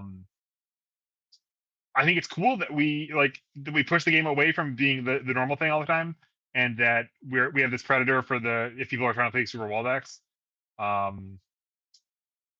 do wonder if I wanted to say like it was a bad card. It was also a 2-speed mid infinity symbol card, which is like very interesting traits, right? Like they just like made it a very symbol lock card. I wonder how different is the reception, right? If this is like the attack of power for the death symbol, how different does that shake out? We had it. We had that. It was just Searing Glacial Storm. Searing Glacial Storm was order. We both went to 5, and it did nothing. Correct. Yeah. And so like we just swung the pendulum so far in the other direction of this like infinity put us to 4. It doesn't end the attacking turn. It's like, I mean, whoa. I think it's like easy to really just like bang one out with a wrench. Just like, all right, well, if we print Battle or release, but it incidentally also puts both player state foundations, then people will play an effect like this, right? And they're trying to have a little more finesse than that. And maybe they just like need to be cavemen about it. I don't know. Yeah. It'll be interesting to see if because I think we will get another attempt at Unyielding. I do not think they and again we can say it's a bad example, but there have been other times where it's happened. Recovery Girl Mirror was another example of this happening. I mean, I think Momo, like I didn't play Momo in like the cringe way, but a lot of people did, and a lot of people had mild to significant success with it. I think they do not like that design space or that game being like too easy to access. Yeah, I think that like the word easy is a really interesting frame of like we want the game to be easy, but like not too easy, right? Like there's always got to be that tension. Yeah. And if you say like, hey, I can have a successful strategy that does nothing but build foundations, well, that needs to have a predator. And I think that the deadlock mechanic is a bad predator for that. And cards like Unyielding are a better idea if you can tune them correctly. Earth Fury Momo. Oh wait, oh man, were people playing like Prominence Burn Momo after Girl We Power? lost him. We lost him. Lost me completely. He's gone. Yeah, I Um, mean, Chad, to an extent, Chad like, jingled a bell and I chased it. if you don't have cards that are explicitly trying to operate in the like both players have 20 foundation game, the game does sort of feel like it's reached a broken state at that point where like control checks don't matter like unless you draw so many cards that they do, and Yeah. like people if both people are turtling because they're trying to respect the possibility that their opponent can pass their entire hand, now like it's really hard for anybody to get anywhere, and your deck needs to basically be expressly designed to operate in those situations, and even players that are in the finals of tournaments aren't necessarily doing that for one reason or another, and so they want to try to disincentivize people from making that sort of their plan A, and I think that that's a pretty good intuition to have, Yep. that they want to do that. It's just like Kevin said, deadlock's kind of a pretty like stupid don't you dare go to 11 kind of thing is crazy, but Deadlock is unyielding such is a- like trying to not do that, and I appreciate the effort. I just think they maybe didn't really think through the full impacts of like what happens when that card is actually something people are legitimately preparing for, and what that means and what you're not allowed to play. I genuinely despise Deadlock. I don't like Deadlock as a mechanic, and I'm increasingly also frustrated by the way this is like not necessarily fully related. They keep printing cards that now have a Deadlock effect for 10 or more instead of more than 10. That actually annoys Yes. me. And 8 or more. Yeah, but at least 8 or more is distinctly different enough. 10 or more and more than 10 are close enough in like the brain that it's like, We had oh a wait, bunch of 9 or more also, right? yeah, I Attack don't on think there were Titan 9 1. more. I don't Were think they we've had a 9 or 9 or more. Have we had a 9 or Attack more? on Titan 1 had the a lot of 9 or Titans. more. The Yeah. Titans, yeah. That's right. I just am like, well, there are 9 Titans, so it does make sense 9 or more. Holy shit, lore based. No, I'm not giving you that one. I It's lore based. No. That's insane. Holy, they knew from AOT 1. They knew. They read the whole story. That's sick. The whole time. Why are you crying? I think I forgot. I was a dream. I woke up. I think the deadlock is sick. It's just being used bad, and to steel man it. I think unyielding destruction is a lazy way to be like, we fucked up with and we don't have good deadlock. Break them off. Start again. Kill it Red. Albuquerque was a mistake. Break it all. I mean, they certainly didn't react to Albuquerque by doing unyielding destruction, even though No. there were probably copies of that card in the building. I think, right? You could get boxes. Unyielding was in the fall. No, that was in May. Yeah. Yeah, it was. Yeah, I know Wub had a. was- Actually, yeah. I borrowed your Beast Titan deck, and it was. Yeah. No, I played a terrible game in a very loud room. It really did not go well. And you I had so really much appreciate you borrowing it. fun. Yeah, I attempted to have fun. Actually, I did have fun. I had fun completely drowning and getting sonically assaulted, but I managed to find some upsides to it. So here is the question to kind of end on, and I think we're going to save price support for next week. We're going to talk about this week, but we're already almost at 90 minutes. Well, Tam's like, let's just go 2 hours. Have some fun, Justin. Let's talk about price support, my guy. Well, before we Yeah, even consider talking something about actually price, positive. Yeah. before we even consider talking about price support, I want to ask you an important question. Do you think the format as a whole is better off now? Do you think the Worlds format will be a more fun format to play in, or a more fair, whatever term you want to use for it, format to play in? If it's not, it won't be because they got rid of those cards. Sure. It'll just be because like the next boogeyman is also stupid and toxic that we just haven't seen enough in a loud enough way out in the public yet. Kevin, are you like happier or less happy with it? I mean, I think that I like universes, and I think that this is more interesting and more surprising and there's higher potential than we had before. Like Sure. there's fewer easy answers of what I should play, right? So yeah, clearly better. I think at a very high meta level, like very very abstraction level, like I hate talking about ban because I don't care what's going to get banned. I care what's legal. I care about what's actually available to be played, and I want to make the best of what I can make with what's there. Um, and I find it much more interesting to talk about the game that we have, the game that we could have. But insofar as we can make a judgment in this spot where we have had these bans, I think yeah, it's probably better. I think most ideas for improving the format are probably are improvements, but most of them won't happen. Kevin, So, has there ever been a format, and this could go out to Tam or Tim as well, has there ever been a format that you considered so bad you almost quit UFS or Universes? Yeah. They never last long enough. yeah, if I'm like genuinely blackpilled on something, they are banning things like the next day. I say Nick Reagan, you were pretty black-pilled on, right? Like I don't think I hate that guy. Yeah. I don't think I've seen you. I more hate that guy violent too. towards- Cannot stand that guy. I What a don't- chud. What a That I design was don't rough. think I have seen you more negative towards a deck than Air Nick Reagan. It was specifically Air Nick Reagan where I saw you get so mad when we were talking about it. Oh yeah. Well, yeah, like a little bit of that was performative. And like kind of the confluence of like it's kind of shitposting energy of being like, oh, this deck is actually like the toxic rot, the soul of America. Yeah.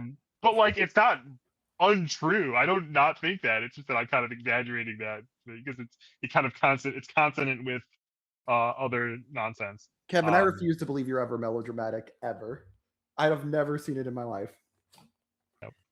Uh, No, I Very think, very calm and rational all the yeah, I time. think the only time I've gotten like demonstrably publicly angry about a format was when they kept Angels legal in 2012 Worlds for no reason. I don't think there's ever. So I'm again new head. I don't know how I would have felt if. So the only deck I've ever played against where I'm like I never want to play against this deck again. But I was also a new player. I don't know how I'd feel now. When I started playing, I was playing at a Dallas Locals with a player, Clinton Thomas. I'll call him out sure. by name. Yeah, you don't need to talk about what deck he was playing. We know. Lord Raptor 2. Worst time of my life. I legitimately stopped playing in person because he brought that to locals every week. And I'm like, I can't play against this deck. Like, I don't understand. What do you mean you're breaker 2ing every single thing? What do you mean single every? more What do you mean foundations. every time I go second, you just don't have a stage? Yeah, like it was a genuinely miserable experience as a new player.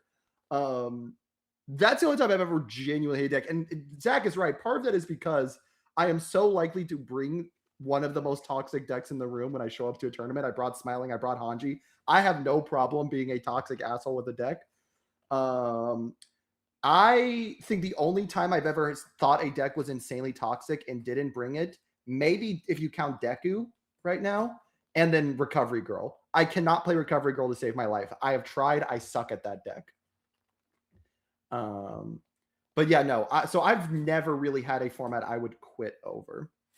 I mean, I just think I like rarely have a deck that's like super toxic, and also I can't imagine myself playing it.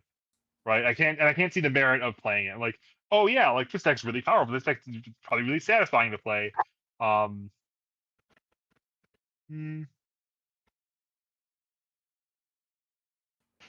That's not Bebop true, format but- while Kevin thinks diversity existed and you got to play 8 guys. Fuck that. Dude, yeah. Fuck that. I would love to know how many. Oh, the Bebop meta, yeah. Yeah. that was messed up. Until Jake Johnson found me a deck to play, I just like I like I just everything loses to these 8 guys. Yeah. No Didn't thanks. you do really well with Spike in that format, or am I misremembering? I did, and then and it shouldn't have been a Spike deck. It should have been a CA deck the whole time. But Spike was just so broken that he just like got to cakewalk his way into going. I got second at that tournament, IDing with Scott Sunman, and so or not IDing, D'ing with Scott Sunman, an actual draw in the last round. Oh, and yeah, I yeah, went XO1 and got 9th. That's right, because first was also a spike. Yes, it was Scott. Scott was first. I got second. I lost a tiebreaker, so I got 9th. Jesus Christ. Yeah. If I had a nickel for every time that happened, I'd have 2 nickels, Yeah. which is weird that's happened twice. And you feel great about it. And this is where we have an hour-long conversation about how diversity was sick, right, Justin? That's the plan. We have all these positive things to say about diversity. Diversity is genuinely one of the funniest things to me because, like, I think diversity is. Nope. That was not for you to answer. That was you to go haha, and then we talk about prize support. Haha, it's prize support podcast. Yeah, that's how this works. Yeah, I have like non-zero positive things to say about diversity, but that can be another podcast. Yeah, there is going to be a day where we talk about diversity. I'm sure, at least as part of a section. Not Tam. Tam will be off for that. All right. I do want to check. We're at the 90-minute mark. I am good to keep going. Are you guys good to talk about prize support, or you want to push that a week? Okay, yeah, whatever. Yeah. You guys good? Okay. If I'm not doing this, I'm just like growing my factory. It's fine. Okay, so let's talk a little bit about prize support then. And specifically, it'll be fun to talk about prize support because we have the person who got all the prize last year to kind of compare and contrast how they feel about it. There's a few big things. They are giving a ton of chromes this year. Let me pull up the exact count for it. It's 25, right? I believe that is the amount. I don't know. Yeah, I don't know if the Street Fighter new arts are chrome or not, but they are just sync promos that are probably Kim tiny. Etch. That's right. They're not. Yeah.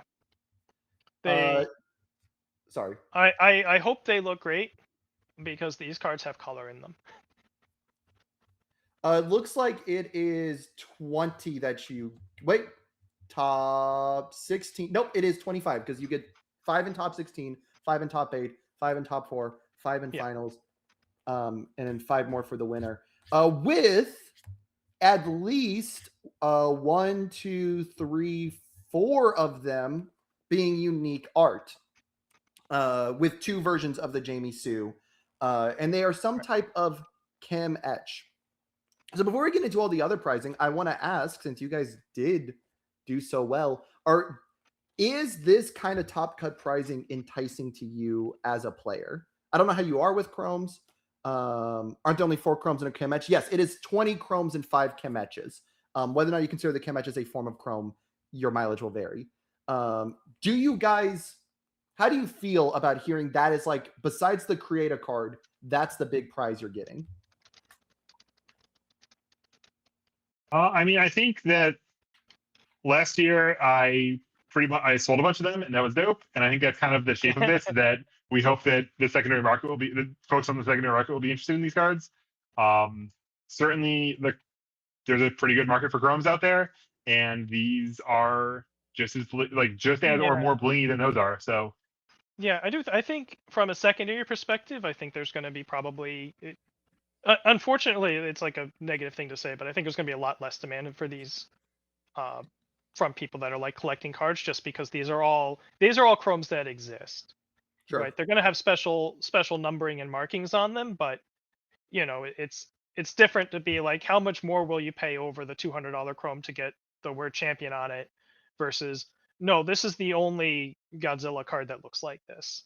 Well, it's the same as last year, right? Like last year, you got chromes at each rank, and then you got like the unique Storm of Arrows, the unique. Yeah, there were more of those than there were of like there was 1 chrome per rank, and like 4 unique cards or something, or like 2 to 4 unique cards. Yeah. There was. I mean, it's basically you got a chrome of like 1 character at each level, and you got one or maybe it was 1 or 2 cards. At some point, it became 2, but yeah. Yeah. Yeah. Well, it was like you got the moth, and then you got the next round was also moth, and the next round was not flask, and the next round was not flask. Yeah. And then there was the 1 of 1 wound restore at the top. And I think I think last year probably had more new like unique look cards, but less formally chromes, right? And I really want to see how these Kim Etches look. Yeah, the chem So matches that are. could beat everything. Yeah, the chem matches are like at some level the. I mean, I feel like it was almost an experiment to say here are the Electros and the Not Flasks that are like tournament staples that are going to be incredibly like shorter supplied than anyone would want, right? Like, Yeah. I think Alex is trying to corner the market on every single top 4 Electron in the world. Yes. And I did not make that happen for him myself. But like, so this year it's just all characters, and so that's just different. But there's, I think it's a much wider, wider base. Like they're giving out a lot more physical volume of cards, and first place isn't head and shoulders above second and fourth and eighth, and so that's just different. I will say what I like more. The a lot of the Chrome cards were kind of bad characters in last year's, like not very playable characters from a competitive space. Like Card Titan was the top 32, the top 16 and top 8 were both transformed side Beast Titan and Colossus Titan, and those actually sold. And then I got like, you got the terrible girl power Froppy and the Oh, yeah. terrible girl power Ochako. I straight up couldn't sell those. Like people just were not interested in those because those characters are unplayably bad. And whereas like this year, like top 8, you get Nago, Armin 3, which he doesn't get the transform, which sucks, or it doesn't two-sided, or the other side is in Chrome. I don't know how actually that one looks on the other side. Mikey and Caleb. Caleb's not great, but the rest are good. At top 16, you get like Ino and Grog. Like those are very playable Chrome characters. And when you go down, it gets even better. You get like Bridget in top 4. I think Mikasa 4 is one of them too. Yeah, Mikasa 4 is one of them in top 4. Like those are ones that are much more likely to sell as Chromes. And again, you're getting double the amount you got last year. Last year you got 2 Chromes at each rank. Here you're getting 4 Chromes at each rank, which is very good. It is only worse, I think, for top 32 players, because top 32 players last year got Card Titan, and I think that was either Ochako or Froppy, but I could be wrong. This year this is just our effect of they're cutting the top 16, right? They're not cutting a top 32. Yeah. And they don't want to worry about handing out additional ones. The top 32 players get to play for prize wall tickets on Sunday with a dramatically better prize wall. Yes. Than we had at Worlds last year, which like I don't know. I think I ran back and like got some pins at the end of the event last year. Like, also, I do want to call out. Levi said this earlier, just so that way people know, because chem match is a term a lot of people have been like, I don't know what that is. That is apparently the same treatment they used for the alt art like Godzilla and Critical Role cards at Worlds last year. Like the purple and the green knots and stuff, those were chem etched. So that gives you some idea of how they're going to feel and stuff if you've ever held and messed with one of those cards. So that is cool to go ahead and know. I do also really like some of the entry promos. I think like the fact that these are full alt art and some pretty cool ones, instead of like participation last year was the like terrible non-foil storm of arrows that was like a slightly different color. This year, like it's Superfly Swift Dive as a full unique alt art. Heaven or Hell, See the Ocean, Inspiring Song, and Unending Path, all as completely different arts. And Unending Path has Dalsim, who I don't think has been on any of the other cards currently in Standard. So like, I've never seen Dalsim with a beard like that. So that's I would. Yeah, and I mean, somebody said 5 cards instead of 1. Yeah, like, or like last year they had like cobbled together like some Genkan All Mights or something. Well, did they? Or no, it was the Mirio, right? They brought the Mirios back. That's what you got the Mirios there, then you got the All Mights like 6 months later. and then some stuff. But yeah, there's something that just like as a player, if someone's going to these events not really planning to win, right? Just like, hey, maybe I'll take my shot, but I'm gonna have a good time and I'm gonna get some cool swag. You feel like you got cool swag a lot more when you get like 5 cards and not just 1. That's like I got cool swag, not just like I got this thing. I think they are very, very cool. And I will tell you, if nothing else, those inspiring songs I think are going to go for like minimum $25 to $30. Yeah, they're $30 cards. Yeah. That card, people are going to want 4 of that because that card is beautiful looking, as a lot of the Critical Role alt arts look, and it is a insanely viable card. Probably one of the best one diffs in the format right now. But I think all of the card participation cards are like varying levels of playable, with maybe the least playables are like Unending Path and Swift Dive, and the most are like Heaven or Hell and obviously Inspiring Song. But they're all cards I have considered at some point going, huh? I think See the Ocean is See the the most Ocean unplayable is- card because yeah, you See the didn't say Ocean. it. Yeah. You just forgot it existed. Oh, I put it in the middle. I think I like that card. I played it. Superfly Swift Dive is a messed up card. That card's crazy. Yeah. I tell you what, I have currently a have See the Ocean on my two-check. Biolante list. That's okay. Don't be a coward. I believe in you. You know, Swift If I Dive see is the ocean. I feel like I don't know if it will because of general sentiment around 2-checks, but Swift Dive is good enough that like it should show up in a top cut at Sure. some point before it rotates. It is definitely good enough to show up at some point. Hey, look, I'm 2-check phobic. I'm willing to admit I'm wrong on this one. Like I may be wrong, and Swift Dive ends up showing up in a top cut list. Yeah, a lot of old heads were so 2-check phobic. Then you got to hit him with the. old heads were born with 2-checks Yeah. and marinated by them. It's playing In Divine college, I roommated with Tribulations somebody who was before you 2-check were born. phobic. To be fair, it is tough to be a 2-check enthusiast these days with no zeros. Yeah. Zeros are That's pretty true. important to your That's 2-check. true. Oh my god, I have been so struggling to find good spam and like post rotation. Like there are still decent ones, but with no zeros, oh man, my builds are gonna feel clunky. Good. Cool. Just simply get luckier, dude. Or play 4-checks, you know. We figured it out. The power is yours. Holy cow, the prize wall looks amazing. Yes. The bag, Yeah. the playmats. Obviously, they decided to print 16 million of the symbol playmats because for some reason we had to have all 12 instead of a single playmat with just all of them on it. right. The literally, I'm not a playmat guy. I got my one playmat. It's got my dumb logo on it or whatever. Like I just play on that. I want to play on this Titan mat when I play a cool Titan deck. This Titan mat is sick. This Titan mat is so sick. Like all of these mats are crazy, and it makes me yearn for monthly like have the local championships like give out one of these playmats. Truthfully, like every month we that's should be sick, playing. yeah. We should play for a playmat that looks like fucking this. This is a dope ass playmat. Doesn't have to say finalists or whatever. Just like Yeah. every like look at that Turtles mat, man. Dude, that turtle mat is so sick. Look at the Disney mat. Thank you for waiting. So funny. Have a good fight. That's that we should just force Cam to play only on that mat when he shows Oh up my 10 God. minutes late to every Yeah. event. It's just dope. Yeah, it is really, these playmats are insane. I am curious if these are only going to be available at Worlds or like at regionals, or if they're ever going to be up on the Redemption store. Levi? Question mark? You're in chat.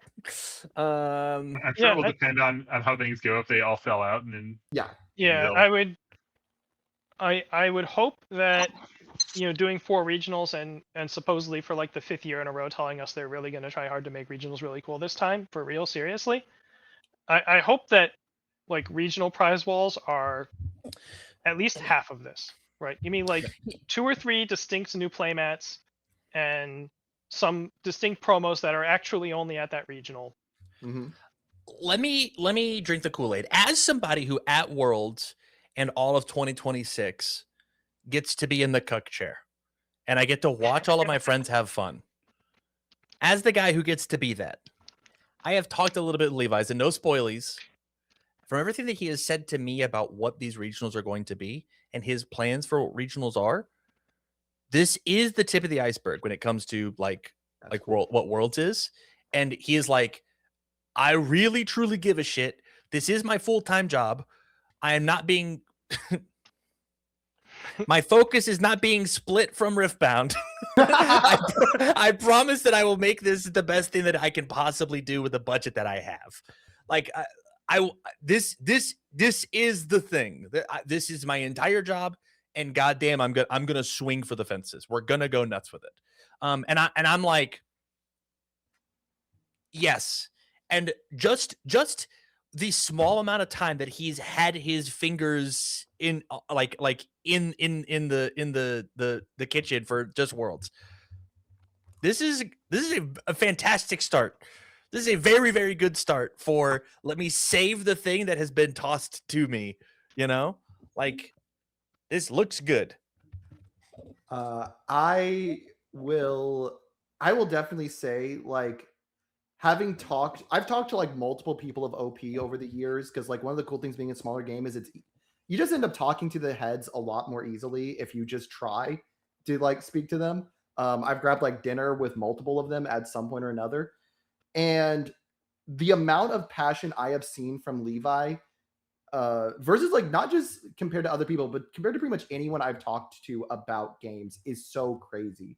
Like hearing that Levi is like really taking a lot of charge here does fill me with a lot of hope from what I've seen from the video and things like that, because I know how much this dude cares about universes, and like it is clearly as much a passion as a job. I saved Justin Burgess' heart outside of Buddy's Burgers. It is true. I'm thinking perform CPR or something. No, I am very excited for regionals this year. I mean, I have been excited in the past and been disappointed, so we will see.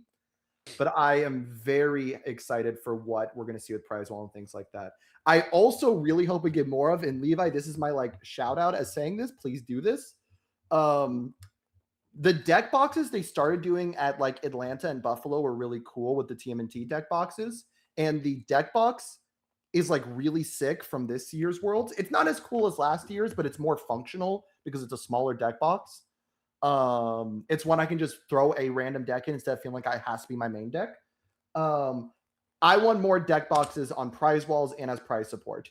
Give me a deck box for every set that comes out. Give me a Fairy Tale deck box. Give me a Godzilla deck box, and I will buy them at every regional. I will spend time to prize wall them. That probably falls under. I'm sure they would love to. I'm sure. Yes, Yeah, obviously it takes two to do those things. Yeah. My like wishful dream, and like I have no idea if they can do it or not. I have no idea if license holders will be willing to do it or not. My wishful dream is every new set that comes out, that regional has a metal card for the best performer of every character from that new set. Right, to save that for the diversity show. It is a good I'm example. excited for the diversity show. We're doing the diversity episode at some point. No, that's confirmed. We got another hour. Let's do it. But yeah, no, certainly, you know, as someone that is hoping, and I don't know if I'll actually like do this or if I just like say I will and I won't, but I'm hoping to like try not to worry too much about like metagaming in the next year, and like try not to care if my deck's like actually good or not, and just show up with something that's cool that I like and play it, which is what I end up doing anyway. Just stress out about it less beforehand. Right? With no real expectations about how I'm going to do or not going to do at these events. Yeah, I hope that the experience is as good as you guys are saying, because I'm certainly not intending to like shoot for the top for a little while here. Have you guys looked at the side events? Like, have you peeked at it at all? I was just looking at it because I scrolled past the teams belts and was like, hey, when is teams? It's 10 a.m. on Saturday. Oh, I forgot we were getting teams belts.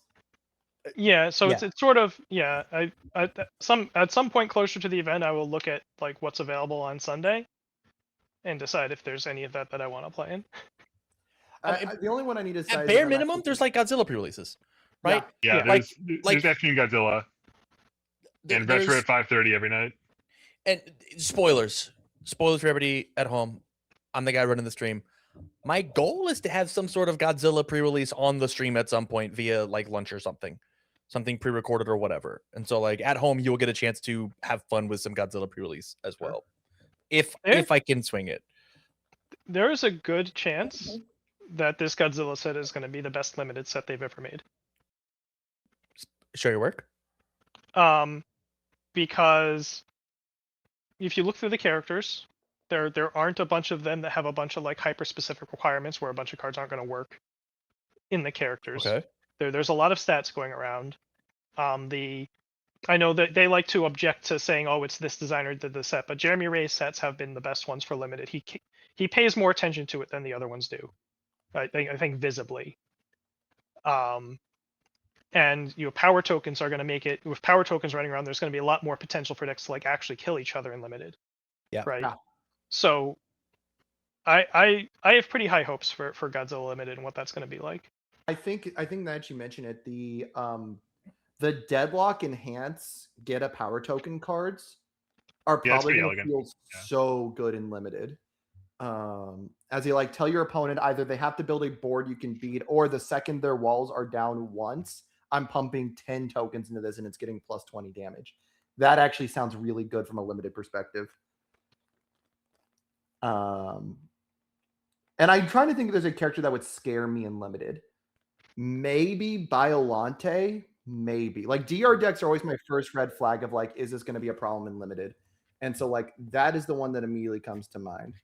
Yeah. Well, in this scenario, if they've like at some point you'll be able to power token over. Yeah. Assuming there's as many like power token cards at common and uncommon as we imagine there's. As long as there is not like a referee jury style action that he can loop in limited, Right, that's exactly. easy to get.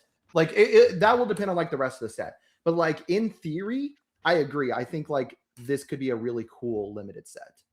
And it helps that we've seen so many of the uncommon, so we kind of know what the like a big chunk of limited play will look like.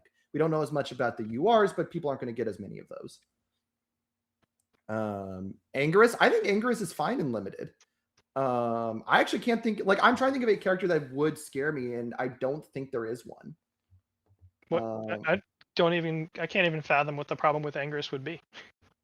Maybe like Mothra gets really annoying. Oh yeah, Mothra. Yeah. Like you just build forever and you block most of the time, and then that one move they dump power tokens into, you just leave your character up. You're gonna zone check them. Yeah, It'll be fine.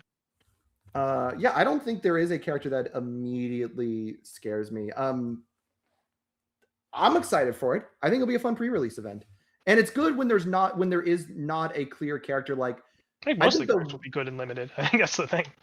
the worst limited I think I've ever played in was Girl Power.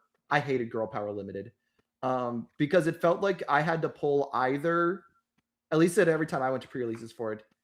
The top decks were always either Ryukyu 2 because she was 33 alpha -1 DR'd everything and +2/+2 on offense, or what was the other one?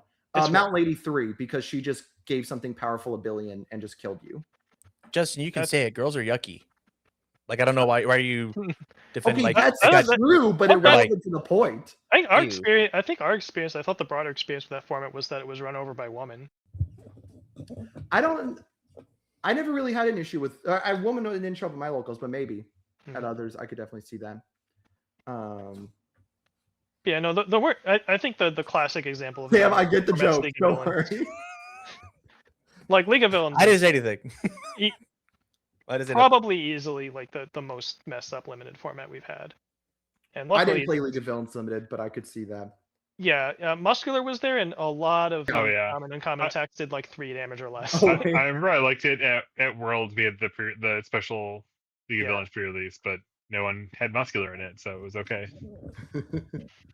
I mean, Younger I don't know. Toguro was, or like Yu was kind of gross too. Oh yeah, Yu was fairly messed up. There were Yu like a was couple also characters that gross. weren't Younger Toguro that you were allowed to play, but you were griefing. Well, Yu was also gross because there was incentive to try hard because winning the pre-release Right. got you into the Wish tournament. So You know like, what is my favorite limited card? Like genuinely my favorite single card play unlimited. Ultra Hard Steel from Attack on Titan 1. 8 difficulty, 8 mid 10. Yes. It's just such good things for the format to have Ultra Hard Steel floating around. Yes. Unironically. Yeah, no, I think that was definitely a positive feature of AOT 1 Limited. what I'm hearing is forecheck attacks are good for the game, and we should have more of them. You know, I think forecheck attacks shaped like ultra hard steel certainly are. I think they can continue to spatter, forecheck attacks that aren't that, and maybe refrain from trying to make ones that like completely break the game open. But just like, hey, if you want a giant dunk here, we'll pay you back for playing an 8-diff move by giving it a forecheck. so one of my thoughts right now, and I could be way off base, is we will know if forechecks are largely an AOT only mechanic if Godzilla has forechecks or not, because it feels the like such a question. prime IP for forechecks. So if they keep doing it, then it's like, okay, we're still representing giant guys and giant things as forechecks. If not, then I'm going to go, okay, I think it is probably, they could always return to it, but for the foreseeable future, it's AOT only. I could see, and I perhaps hope that they are done trying to make forecheck theme decks a thing. Yeah. Yeah. But I don't think they should be scared of printing select forecheck moves when they're shaped right. And especially at like uncommon for limited. Give me forecheck attacks on the non-AOT symbols, so it's harder to play them with the AOT forechecks, and I'm in.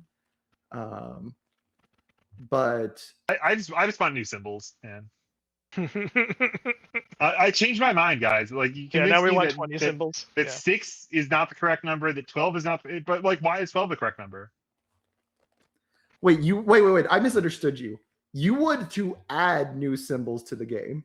Yeah. Give me your name for one symbol right now. I want to know what you would name the Light. first. You got me. Light and dark. Hold on. I'm in. Easy. Way different than all and void. For sure. Yeah. Okay, wait. I'm gonna steal a quote from Tam. Show your work. Why do you want new symbols? Or is this a bit? Like, you have, like, you told, like, you've convinced me that the water symbol is, you want to have the water symbol, but you have the all symbol in the game. Sure, okay, but why stop at 12? What good does the water symbol do? And that's the work. That's what you get from the light symbol too. So This your is some point- civilization Gandhi wrapped around. This He's feels like- now. This feels like the slippery Yeah. slope argument. Well, if we're gonna have 10, why not have 12? If we're gonna have 12, why not have 20? That's not an argument though. That's like a Yeah. fallacy. You're like, oh, you play the slippery I slope. think, Like, it's not a maybe- problem. It's not a problem. At the risk of taking this argument more seriously than it's supposed to be, I think like some of the genesis of the discussion where this was hatched was the like, what if there's an IP where it just really, really makes sense to have a special symbol for? They were probably comparing it to Star Wars, where like there are cards, you have your normal symbols, and then you have cards that are hero blue and evil blue and things like that. Yeah, this is in part directly from this is in part directly lifting from Star Wars, and the idea of, if you had a Star Wars set, you just have these are not necessarily like co-equal categories. Like, this is like, yeah, you have kind of a licensed, somewhat specific symbol. And this one says, yeah, like the way we have Survey Corps as a tag on a bunch of cards, that could just be a resource symbol, and it's the same. And it then gets you some iconography. It gets you a little bit more resonance. And it's like, genuinely, like, this is like, it's not actually like, Yeah, if they're I happy with the understand that idea can of be making double difficult attuned to- cards, then you could easily Yeah. have a like Survey Corps fire card or something. precisely, yeah. Yeah, no. I mean, so that's always been the question of like, one of the things that's kind of changed with UVS design more recently, and not to get way into the weeds, but we're already in the weeds, is like we have gone more and more into like what I would call archetypal design of like, unique mechanics. This is a thing that really can only be done with this character or this set of characters. We had the Deku needs vestiges, and that's a thing that was kind of hard to get from elsewhere, although we found it in Critical Role. Yeah, like every set gets a mechanic, or like Yeah. 2 or 3 mechanics. And there are characters that need those mechanics and thus can only really use that set. The level up from Sung Jin Woo is a good example of this. There is always a real question of like, how much should universes go into archetypal design like that? And that would be where like the new symbols would play into that. Is like, is set only symbols a good idea or not? And I don't know. Like, there is Yeah, greatest game of the world prizes. you're trying to print 1,000 cards a year without power creep. So, stuff like that has some value somewhere along the way in that picture. Yeah. It is a very interesting conversation to be had, and I'm not necessarily opposed, but I don't know how much I'm a fan of it. It'd have to be in the right I place. I think that taking big swings like that and like doing so like the level cards. Like Yeah. level is like such a cool idea. Um it is tough when you have a linear design space to like exist in that world. I think that there's no reason that the Dungeons and Dragons set didn't have level cards, XP Right. cards, yeah. XP cards, right? Yeah. Like imagine that entire set was based around all of this. I will stand on my soapbox and I will say it is baffling to me that RAF and at least Rocksteady didn't use rage counters. Yes. Right. Lose my mind that they did not use rage counter. That's insane. That's insane to me. That's I literally If insane. you had to describe your feelings, like if you had to describe your like, if there was a word for the emotion you're feeling, and Yeah. you were There's a counting thing it. with like- I do think you might do that. is there a thing you'd And like- like to do related to this idea?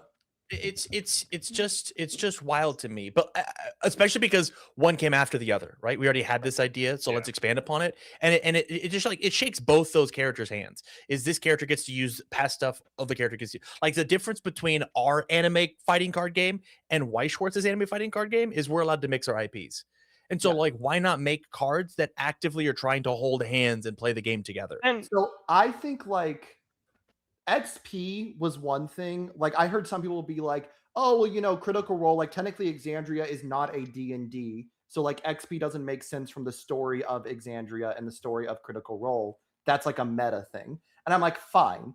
But like Rage is a very clear thing that is tied to Raphael. It is very clearly a thing tied to Rocksteady. And Rage is like an emotion people feel. Why not give other people Rage counters? Like I don't get. I would agree with you there. well, and Um, from a like a backseat marketing perspective, which is none of my business, but like you're ostensibly trying to walk people from I started the game for this IP that I really like, and now I'm including cards from other IPs. When someone has their Raphael deck and they find out, there's this like old card from this guy named Grog yeah. that goes really well in your deck.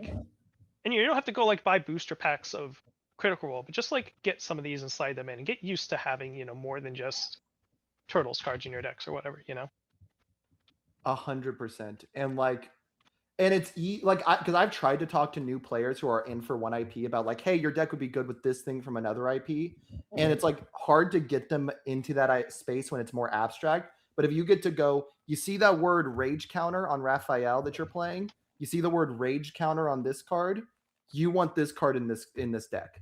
That would be like such an easy way to hook someone in. That I 100% agree with.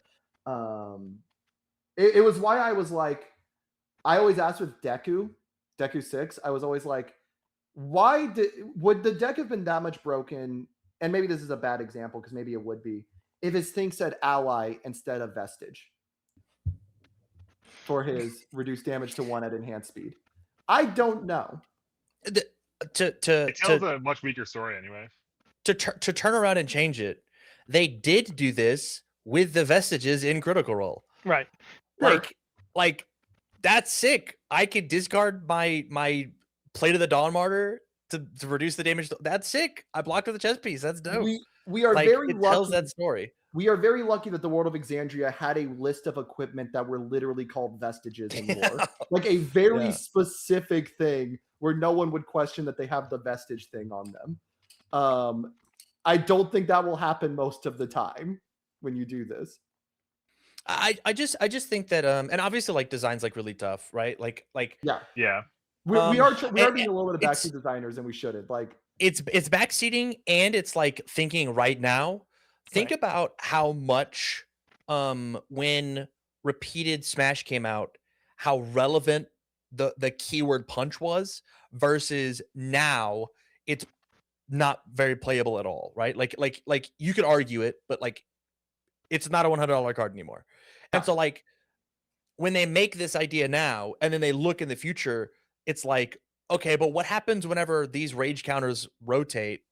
The Critical Role cards came out and the TMNT cards came out in a Weren't they the same like year though? Yeah, it's always yes, trade-offs. but that like in the like, concept. what happens next year whenever in Fairy Tale there's a rage counter mechanic, and you go, oh well, this Fairy Tale guy whose name is Justin. I don't Give me a watch Fairy Tale name. I don't watch Fairy Tale. Wow, with a jacket like that, don't watch Fairy Tale. Okay. This is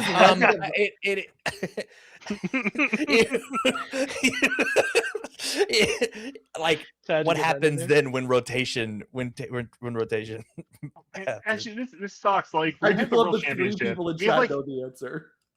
17 extra formats that it's like, hey, like this is really cool stuff. I should be like, I want to cook a Hero 2 deck. Why not? I want to cook my stupid 2 Hero 2 format where we play with 2 characters. Excuse And then me? there's gonna be, yeah, I had some thematic bullshit. It's great. It's 2 Hero 2. You play with 2 characters. You can only have 2 copies of any card in your deck. And it's like it's Twin Sons Commander type shit. Yeah. Huh. You're just like taking their dog shit stupid name and you're turning it up to 11. And for that I love it. No, he's turning up Yeah. to 22. And for that I love it. yeah. Yours goes. Your app's go to 10. Mine goes to 22. Yeah. Wow. The 22. And it's like Waffle is like 2 Hero 2 Furious, 2 Hero 4 you. Like there's a bunch of stupid. Yeah. Um. But not branding heroic. decisions. That name was too clean. Yeah. All this stuff for Worlds, and also like there's gonna be rotation like a week later. Yeah. Stop. There's too much to talk about. There's too much to do. There's too much universes. And that's why we have another hour to really hash it all out. As much as I would love to go another hour, I have work at 6:30 in the morning. Yeah, I like to call it at 11. And also, if we talk for too long, Paul will come back. Yeah, I did just time out Paul for 100 seconds for a 6-7 joke. So I should have done it for 67 seconds. That's on me. You know, to go in and kind of wrap things up, as It's opportunities. we've gone way off script. I think we are all generally excited for Worlds. I think Worlds is doing well. I think we're about to get some peak universes. But to go ahead and wrap things up, at least one PIECK universes, unless I change my mind and say screw it, I'm playing not or something. do people have things they would want to promote, channels, anything like that? Yeah, I have a Substack that I've actually been posting on buildubs.substack.com. It's got some good yapping, and I'm very much more motivated when I get like the positive dopamine singles of people liking and replying. So if you like yapping about universes from your world champion, you know what to do. Yeah, I have a YouTube, Satona CTONIS, that I've not been posting to very much, but it has some like historical stuff on there. I don't know, just the motivation hasn't been there. I had a lot of work stuff in December, and then just been playing video games in January. But sooner or later, I'll post in there again. I have a Twitch channel, Double Mulligan. I was actually going to stream after this. I set up a tier list for the Godzilla characters that I was going to do after this, and then we went an extra hour. So I am not doing that now. Probably next week, I'm going to do a tier list stream, tier listing what I think of the current state of every Godzilla character. Tam, do you? Oh, and then also I want to market the 4Checks VOD channel, 4Checks Cast on YouTube.